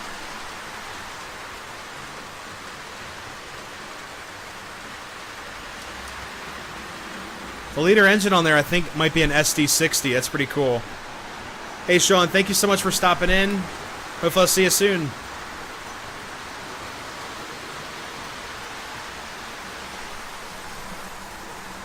Oh, a bunch of empties.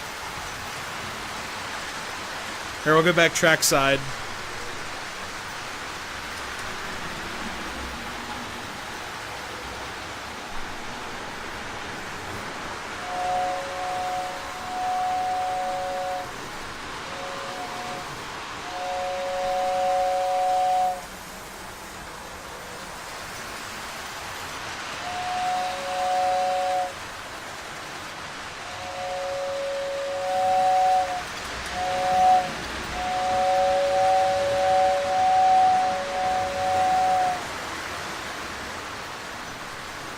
What would you be doing at NS? I would be a freight conductor. Basically working with the engineer and running, basically you're, I don't want to say you're in charge of the train, but you're responsible for a lot of the train duties other than operation.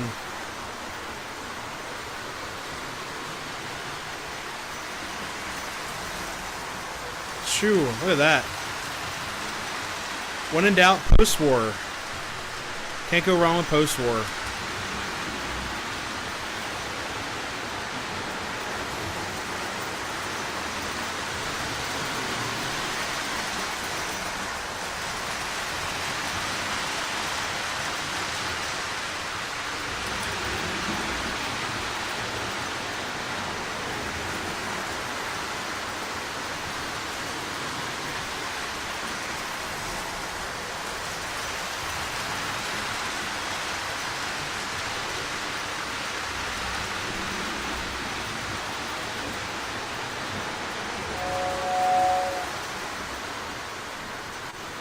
Here, I'll give old 736 a break. Let's see. There she is. Alright. Oof. Hear that train squeaking along. Hey, Train Addict, how's it going? Welcome. Yeah, these old girls, they're meant to run. And they're going to live a lot longer than me and a lot of people. It's crazy. But yeah, I think on that NS train there was that SD60... or 60 Ace. I saw those at Anola Yards when I was there. They're really cool. I really like the rebuild style of those. But the engine behind, I think it was just an ES44 or AC44. Or 44 AC, sorry. Still getting used to these modern engines. To me, they all look the same. So, but that is one nasty, loud-sounding train.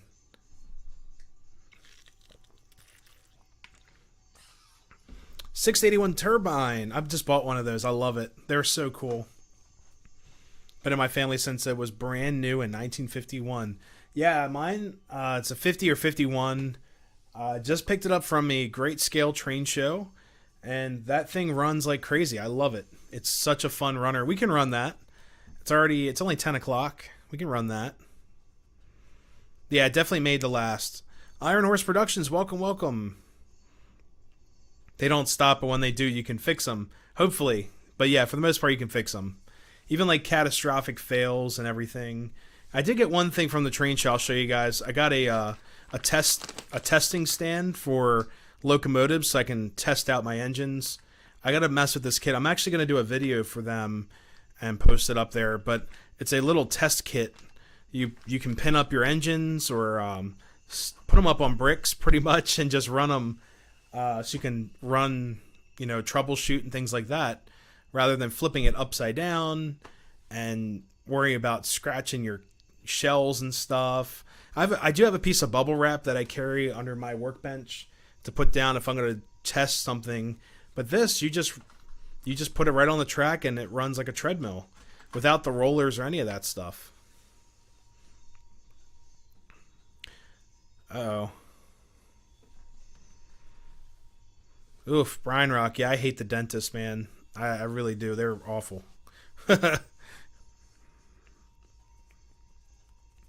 Yeah, they'll definitely outlast us. And actually, with the new shelf, some of these shelves are now going to have pre-war stuff on them. So I've got a bunch of pre-war. I can get them off this main shelf. Whoops. There's a pusher unit right there.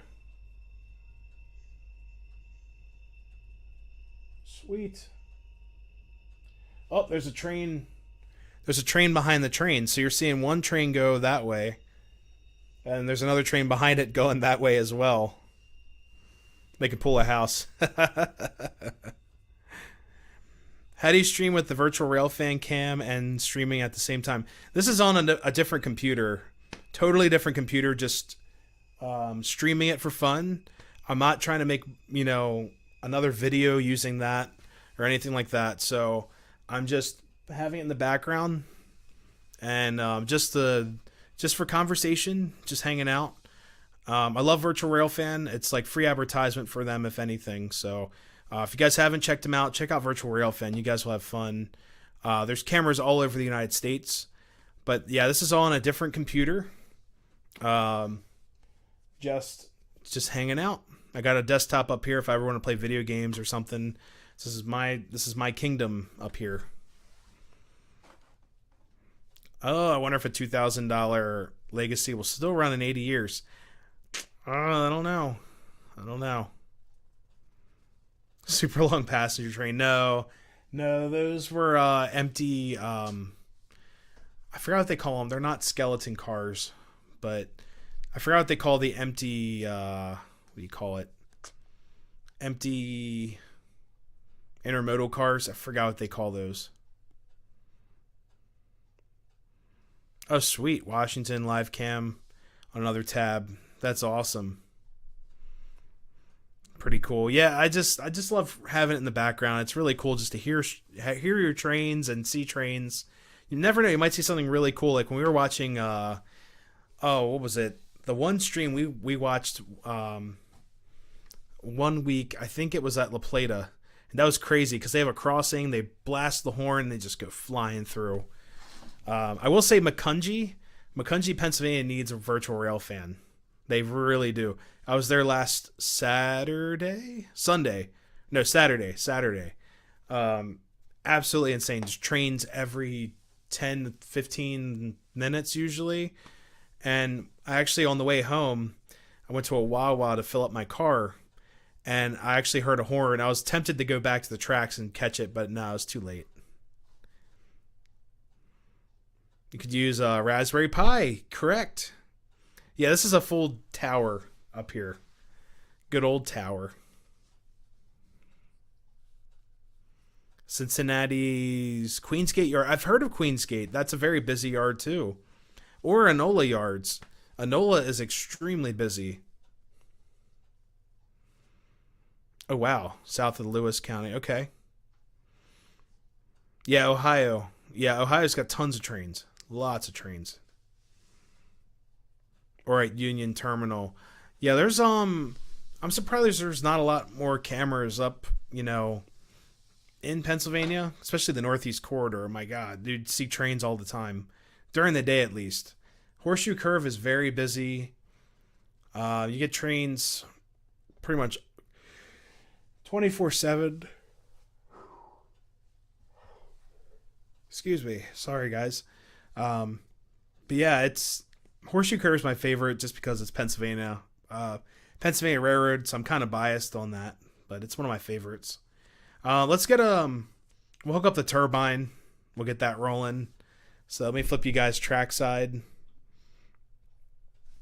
We'll run the turbine last, and it's like the third week in the row for the turbine, and I'm just so happy I'm able to run my trains now with the whistles running and not shorting out my track or anything like that with the new Power Master hooked up. So I'm just really excited about that.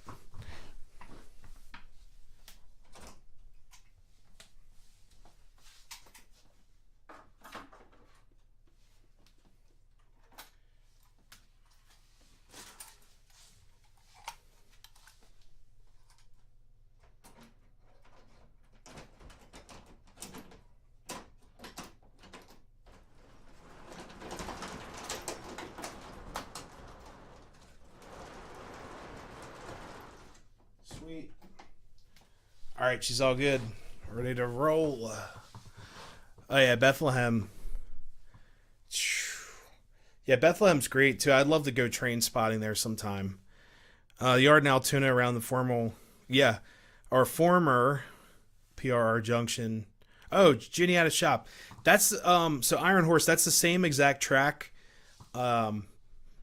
Technically speaking, same exact tracks as Horseshoe Curve. So anything that goes by the Juniata Shop, not the Juanita Shop, the Juniata Shops, is going to come on this line right here.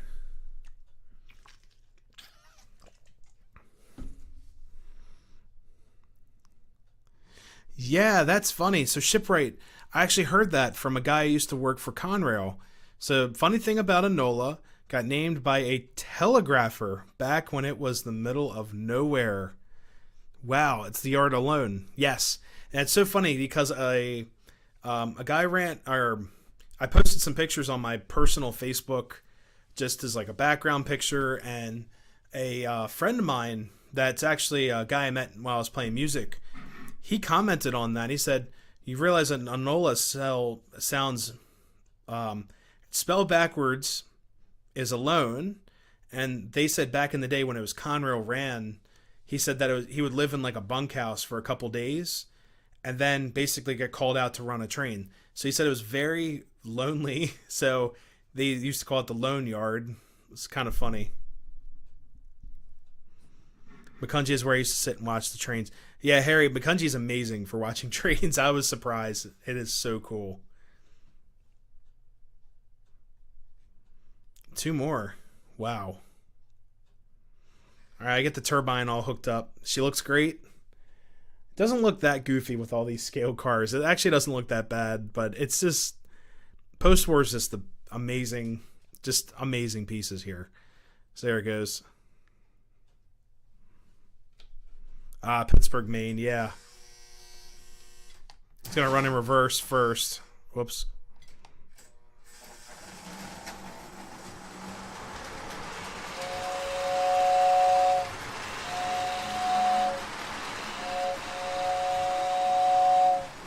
There she goes. Doing what a turbine does.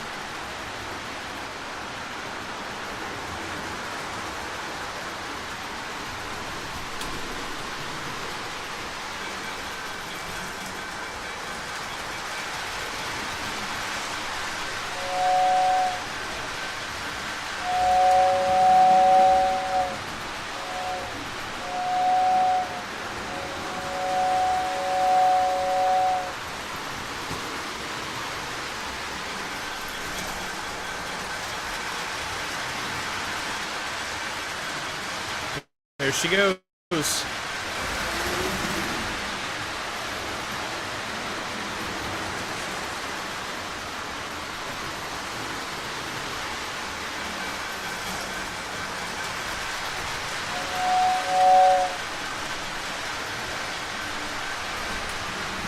Yeah, I did hear about that. Amtrak going to a bunch of places.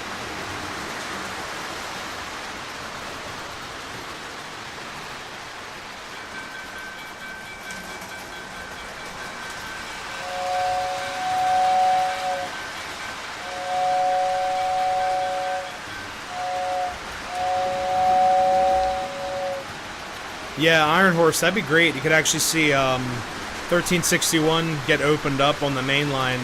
That'd be absolutely amazing. Hey, thanks, Coverdale. Yeah, this is one heck of a smoker.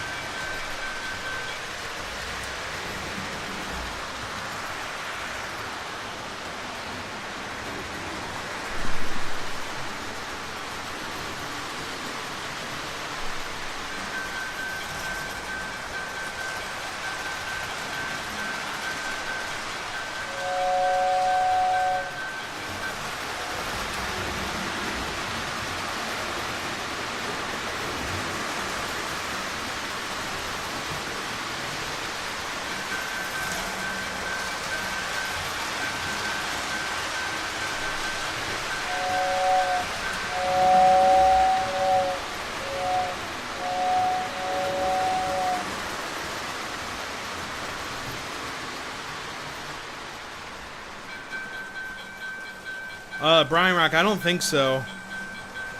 To be honest with you, because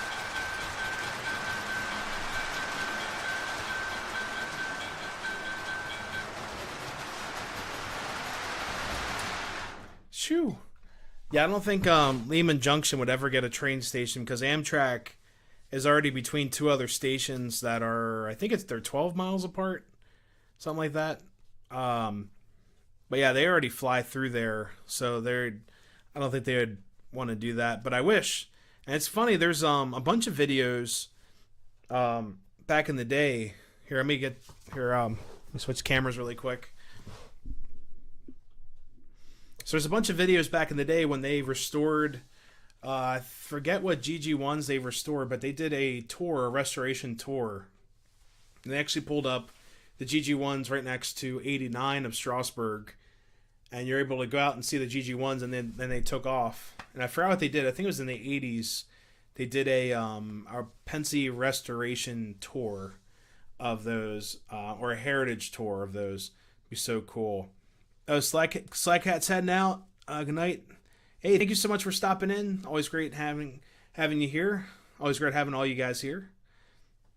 Train man, what's going on? Doing all right. Just hanging out, running trains, trying to stay out of trouble. But yeah, it's been pretty crazy. We're running the turbine. It's gonna here. I'll do the split screen here. Boom. So let's see. Whoa, full throttle there.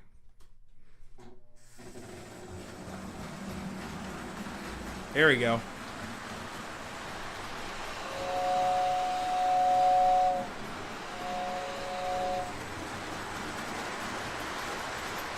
Oh, jeez.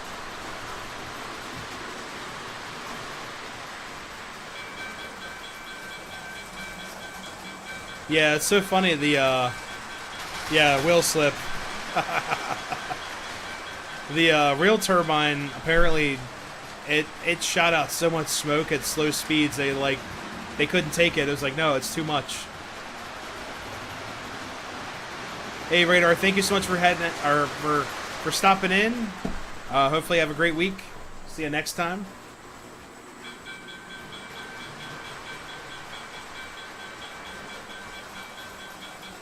Classic sound of Lionel. Oh yeah.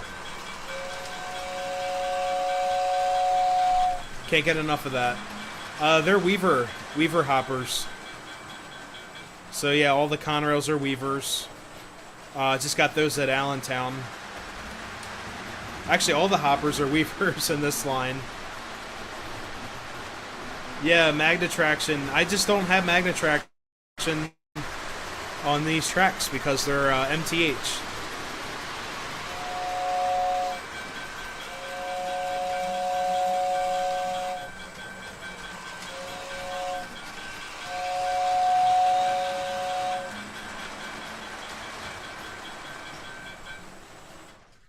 There we go. Legacy Lionel 1361. That would be really cool. I bet you it'd be like $2,000. I bet you they I saw the baby K4, and I'll be honest with you guys, they look nice. I already have a baby K4 with the same exact tooling. I've got a MTH 1361 from like 1997 or 98. It's a Pacific, but it's supposed to be a K4, but it looks very similar to a Pacific. So I already have one of those. But yes, Lionel should make a 1361. It'd be really cool. I saw another question. Do you remember where you got your water tower? Yeah, so here, I'll switch cameras again. This water tower was from, it's Lionel. It's a Lionelville with the American shield at the top. It just says U.S. of America, I believe, at the top. Yeah. And it's, let's see. It's Lionel, but I got it from Colbrookdale Train Shop about a year and a half ago. It's one of my favorite pieces of the layout, and it's called like the Bubbling Water Tower. So definitely check them out, and do not run them at 18 volts. You'll burn it out. Run it like 14 volts. It'll be perfectly fine. It just takes a little bit for the light to heat up the liquid for the reaction in the bubble. Once it's there, it's there. But don't cook it. It says 18 volts on the box. Don't believe it. They just want you to buy more light bulbs, and to replace the light in that, it's a giant pain in the butt. So just 14 volts. It should be perfectly fine. I promise. Hey, David, thank you so much for stopping in. And thanks again for the compliment. Yeah. Also, have a great night. Thank you so much. What kind of Lionel whistling tenor do you have on the turbine? I don't know. I could find out in a second. See, I had another question in here. Here we go. So right now the layout is being powered. So I've got a 14 volt. Well, look at my hair. It's a mess. Look at that. Got all frizzy. So I'm running the accessory power off of a MRC dual, which is a dual handle transformer for AC layouts from MRC. It's got a 14 volt output. I think it's like 6 or 7 amps of power. But right now I'm just powering LEDs and some accessories with it. And then my diner is plugged up to one of the handles at 18 volts so I can get more smoke. But the diner's been completely rewired with LEDs so I don't cook this diner. So like the interior silhouettes will actually melt if you cook 18 volts through that thing, it'll get so hot. But the other thing with the layout, I'm actually powering it with Cab 1 remote TMCC with it goes into the brick or the command base into a Power Master brick, and then I've got a what is it, a 135 watt transformer hooked up to that. That's what the layout's. That's it. That's all it's powered by. Speaking of the K4 1361, I recently got a Lionel K4 2025 from eBay, 1947. Those are great. The 40s version. Trainman, does it have a silver stack? Those are my favorite. I've got one back there somewhere. Baby K5 or K4 for 500. Yeah. But yeah, I gotta find out what whistling tender that is. Here, give me 1 second. I'll back her up. Let's see. Whoops. Gotta turn the crossing off. Alright, we'll see what tender this is. Hey, All's America, thank you so much for stopping in. Glad to hear that you're safe. Hopefully things are starting to calm down there. So, but yeah, have fun doing things. But yeah, thank you so much for stopping in. Mark Corbin, or it's like Corman, cool. Welcome to the channel. Hey Nick, almost picked up a 2020 at the train show in Pittsburgh yesterday. Whoa. If I knew it would have smoked like yours, my wallet would have been lighter today. Jeez. The 2020s are cool. I upgraded the smoker in this with a resistor smoker, which is a little bit different than I think the smokers that Lionel used for the pellet smoke. But this is meant for liquid smoke. So yeah, the kits are like, you can get them for like $5 to $10. I bought them for like $15 at one guy, but they're just resistors. You put those in instead of the coil that's in those. Don't want to mix pellet and liquid. It creates a mess. I promise. Don't do it. Let's find out what's here. I got a close up on my face here. Ew. All right, here's 681. Nice and warm. Boom. Let's see what whistle this is. All right. So who asked the question? Let's see. Train guy, 4K. Hope it's not too late. Or no such thing. No such thing as being late on this channel. Let's see. Okay, here we go. Trainman 1993. This is the 2046W whistling tender. Probably from Lionel's 1950. I'm going to say 52 to 54, somewhere in there, I'm assuming. It's a great sounding tender. You get like a dual whistle sound compared to my K4 tenders back there. They're like single chime. These are dual chime whistles. So you get like a nice full sound. Let's see. Hey, thanks, William.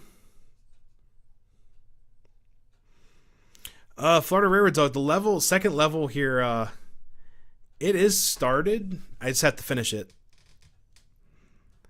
But we're not going to go out this far. Like all this that you guys are seeing over here is going to be taken out. But then stuff down there, that side, I'm just going to create an oval.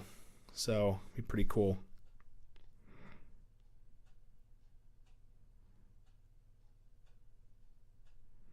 How far along is Altoona's 1361? Oh man, it's bad. From what I've seen, it's still stripped. They stripped it apart, and they called it non-destructive testing on the boiler, using like infrared and some newer technology to figure out how good she is. They said it's okay. It's just the I forgot the bolts on the inside of the engine.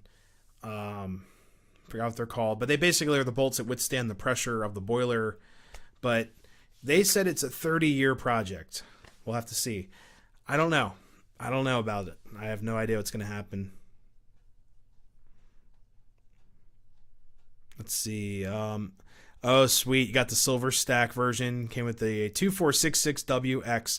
Yep, I got that tender and the boxes. I got all original boxes for my set. Doing it as a restoration. That's a great locomotive. Be careful of the rubber stamps, train man. The front, the keystone, and your numbering on the side are all rubber stamped. They might even be worn off already. Involved with the flood. That's sad. You'll get it running. It'll definitely run, I promise. Converted all my post-war smoke to liquid. Yeah, me too. Oh, here you go. Updates on the Facebook, O-Gauge Model Railroad, tips, tricks, and more. Usually once or twice a month. Okay. So there's your 1361 update. I did see that. They posted something today. It was a video that came out a while ago. But yeah, that's the best way to keep updated. We're all Pensy fans. Yeah, Jamie, I didn't know that either, but I was listening to... it was an official Altoona broadcast. They said it's up to a 30-year project. Better late than never. Hi, everybody. Anna say, hello, welcome. Gonna look nice. Like, thanks, man. It's gonna be it's just a basic oval. I'd like to put that up there to run. Well, it's gonna be probably 4 foot wide by, I don't know, 6 foot. And I might have to put 031. I didn't want to, but I'm going to put the 031 up on the level up there, drag the 042 out, so it looks kind of like a sweeping turn. I didn't want to at first, like I said, but I think because of space, and I want to line up the track so it's not covering up buildings and stuff. We'll have to see. Stay bolts. Thank you, Shipwright. Yeah, stay bolts. That's what I was thinking of. Yeah, the stay bolts were bad. And there's also... with 1361, because she was in service so long, and then during the steam program, from what I heard online, the things were updated as needed. So it wasn't like an original K4 right off the factory line from Pennsylvania Railroad. It was like, hey, this went bad. We're going to replace it like a Band-Aid. Keep on putting Band-Aids on it or updates. So another big thing was that the trailing truck of 1361 was meant to have, hot box bearings, not like, what do you call them? Maintenance free, or not maintenance free, friction bearings. So they put like Timken bearings on that. They left the hot box covers on. So when they went to test out the engine or move it, they noticed that the trailing truck did not have as much play in it, so it would actually derail switches and things like that back when they did the steam program days too. So it was one of those things that they had to update to run on Class 1 railroads, but it was kind of like it was hindering the engine from performance, because the hotbox bearings that were there, actually they said gave the trailing truck a little bit more play. So around switches and sharp turns, it would actually mold. It would kind of move like this. When they put the friction bearings on, it became more, it's the best word I can use, restricting on that trailing truck to be able to flex. So they did have problems with it. So I'm sure they'll fix all that stuff. But like I said, it's all things they had to do to get it running for Class 1 railroads. They could transport it with live steam. Brian Rock, thank you so much for stopping in. Have a great week. Thank you. Oh, God, you bought the Shay. Thanks for all the good advice, you and K-Line. Oh, God. You'll have fun, I promise. Just treat her like a baby. That's all. Shays are fragile. Oh, God, the T1's boiler is coming together in St. Louis. That's awesome. Well, they're about to have 2102 working at the Reading and Northern real soon. That's going to be really cool to see. Finally get a T1 working on the East Coast. I've got all these older engines you have to remind me of. Brother saw at a yard sale. Oh, wow. 15 at the time, didn't have the knowledge of them. Yeah, a lot of post-war stuff is starting to float. Starting to emerge himself online. Train shows lots and lots of post-war. So I love post-war. Like a lot of my engines, where is it, behind me are all post-war. They run great. Like I've got two 2025s, two 2026s, the 681 turbine, the two 1666s, one 736, and what else? What else I got? I think that's it at post-war. But that's my Steam collection right now of post-war. And post-war diesels, I have two AA sets of the 2032 Alcos, Erie Alcos.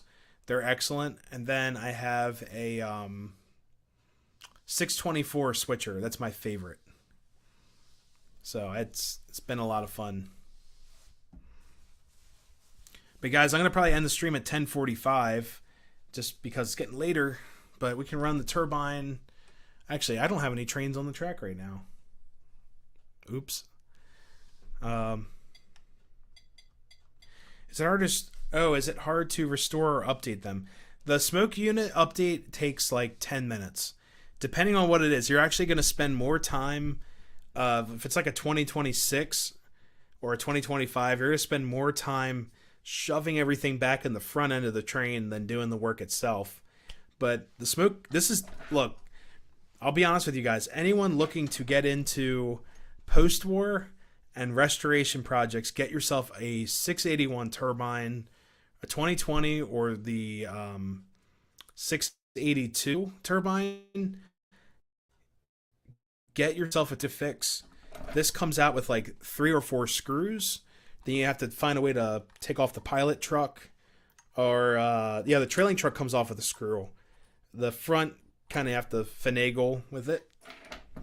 But it is the easiest engine, I swear, to maintenance. Same with the 736. And actually, I'll say the 736 is easier than the turbine. So get yourself a post-war turbine or Berkshire and restore the heck out of it. It's very easy to do, I promise. If I can do it, anyone can do it. Yeah, post-war is more money in 80s and 90s. That's what I've heard from a lot of guys. They're like, I think there's just more of it emerging. Train Man, thank you so much for stopping in. Yeah, no worries. Thank you so much. Yeah, good luck. Good luck on your findings of post-war and stuff. You'll have fun. But yeah, post-war stuff is I'm getting more into the like steam engine side of things. I think they just made so many great steam engines. Harry, thank you so much for stopping in. Always a pleasure talking with you. Hopefully I can stop by the shop before before I get this job, or when I get this job, so I get some free time. I'll bring some money, I promise. I'll buy more pre-war stuff. Hey, good night, Trade Man. Yeah, price of post-war went down. I think we're seeing more of it. Unfortunately, I think those collectors are starting to pass away. So we're seeing more and more pre-war and post-war than ever. When my dad and I were starting to go to shows back in the early 2000s, it was really, really hard to find pre-war stuff. Like, we actually had to search for it, and the price of pre-war was astronomically expensive. It was like out of this world expensive. Up until recently, like, I've been seeing more and more pre-war stuff, and I think that's awesome. I love pre-war, and we can actually hook up. And I don't want to burn it up. Bringing old trains back to life. Exactly, yeah. No, same here. No, I love that. I'm going to try to get a Jeep on here. We'll run one more train tonight. Spin you guys around. Yeah, William, look at a turbine. They're really easy to fix. You can get them somewhat inexpensive, be about $180 or so with a tender and an engine if it's in perfect running order. So let me grab a Jeep. Be right back.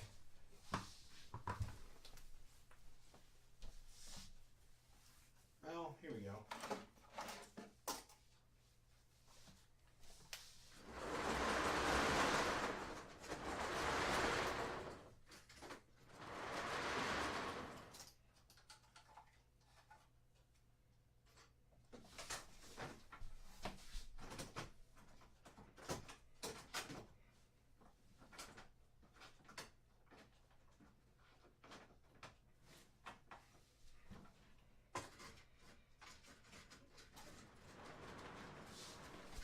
go.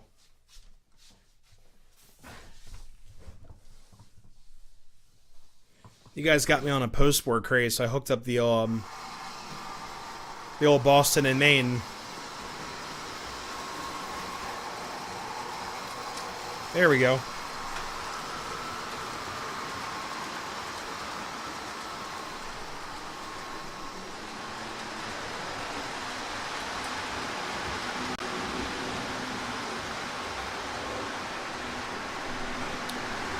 TM books. Yeah, I've seen that.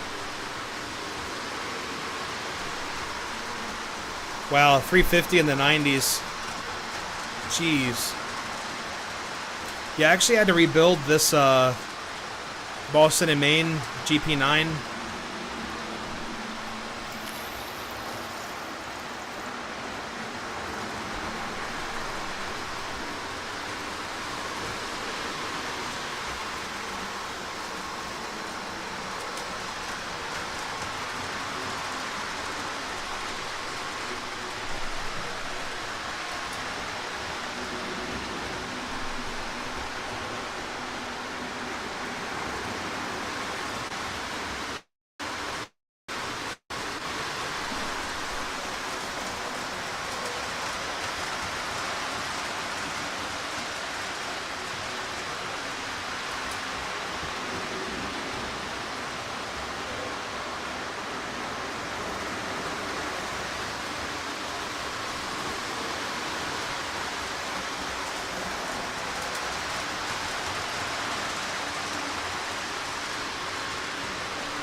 Hey, no train man. Oh, no problem, train man. It's all good.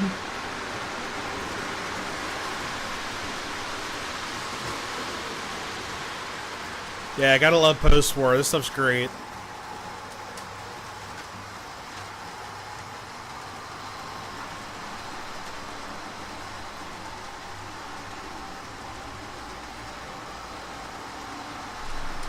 Yeah, someone actually left the battery in this engine and it totally messed up everything. Oh, there's a train behind me. Virtual Rail fan. But it's a bunch of empty intermodals. Nothing to see here. Oh, the train's already over with. Oh no. Mark, you talking about the Boston and Maine GP9? So a couple people selling a 681 for $350. Yeah, $250 if it's like pristine with a whistle tender. If it's and DB Tech, honestly, you need that 12-wheel tender with it for it to be worth it. The Pennsylvania 12-wheel.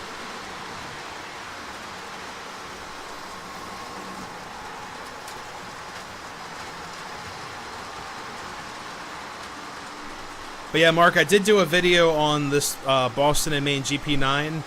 If you look under reviews, Nick's reviews, it should be in there under my playlist. Yeah, Florida Railroad. Yeah, I love Jeeps, especially high hoods.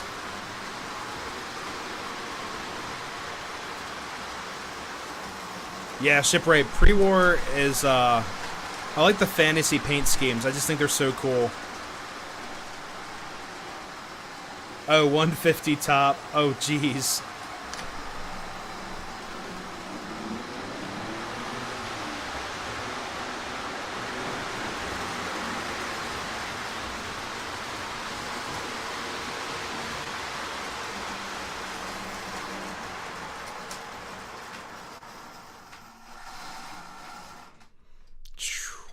But yeah, Mark, I did do a video on this engine. If you're interested, I did a full repair on it.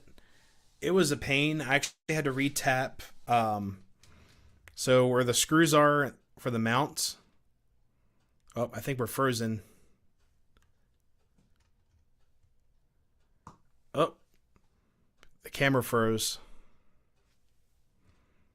There we go. Let's see. It's going to go back. See, that's what I have. Pennsylvania 12-wheel tender. Yeah, the 12-wheel tenders are great. I'd love to find one of those. 484 with the gray. Oh, sweet.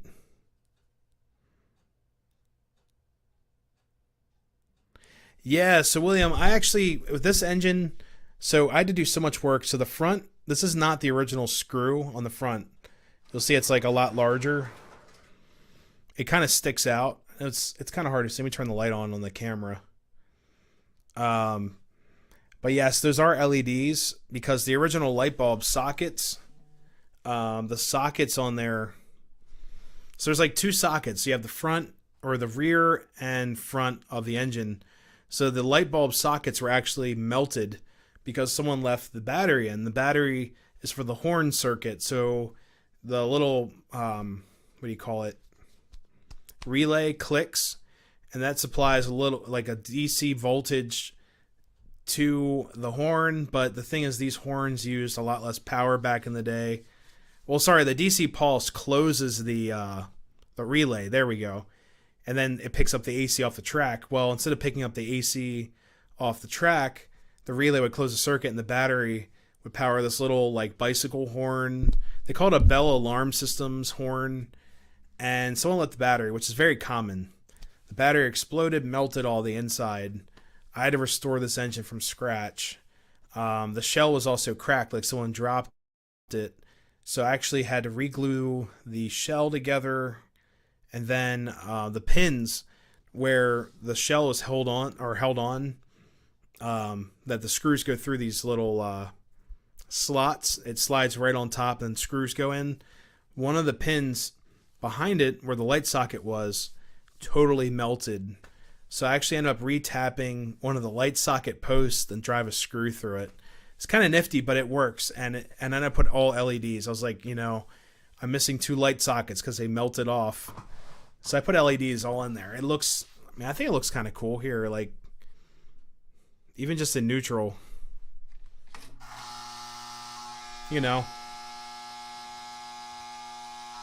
And it should also have lights in the rear. Well, this is the front, technically. Yep. I got lights all over this thing. And there you go.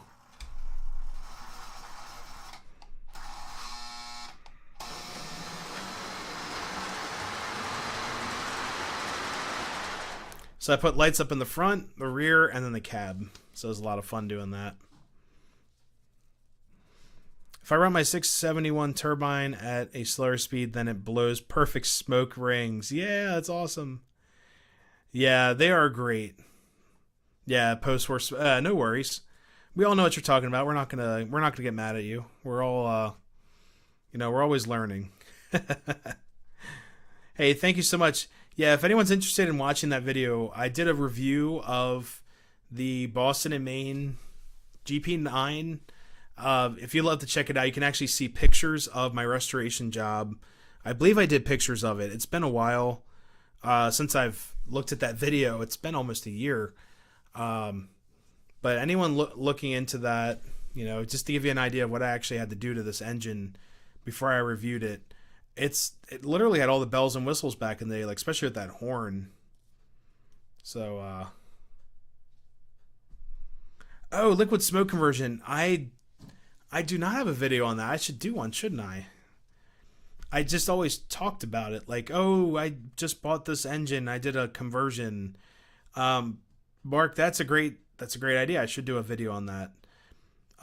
If any of you guys think that would be a great video, I think it'd be good.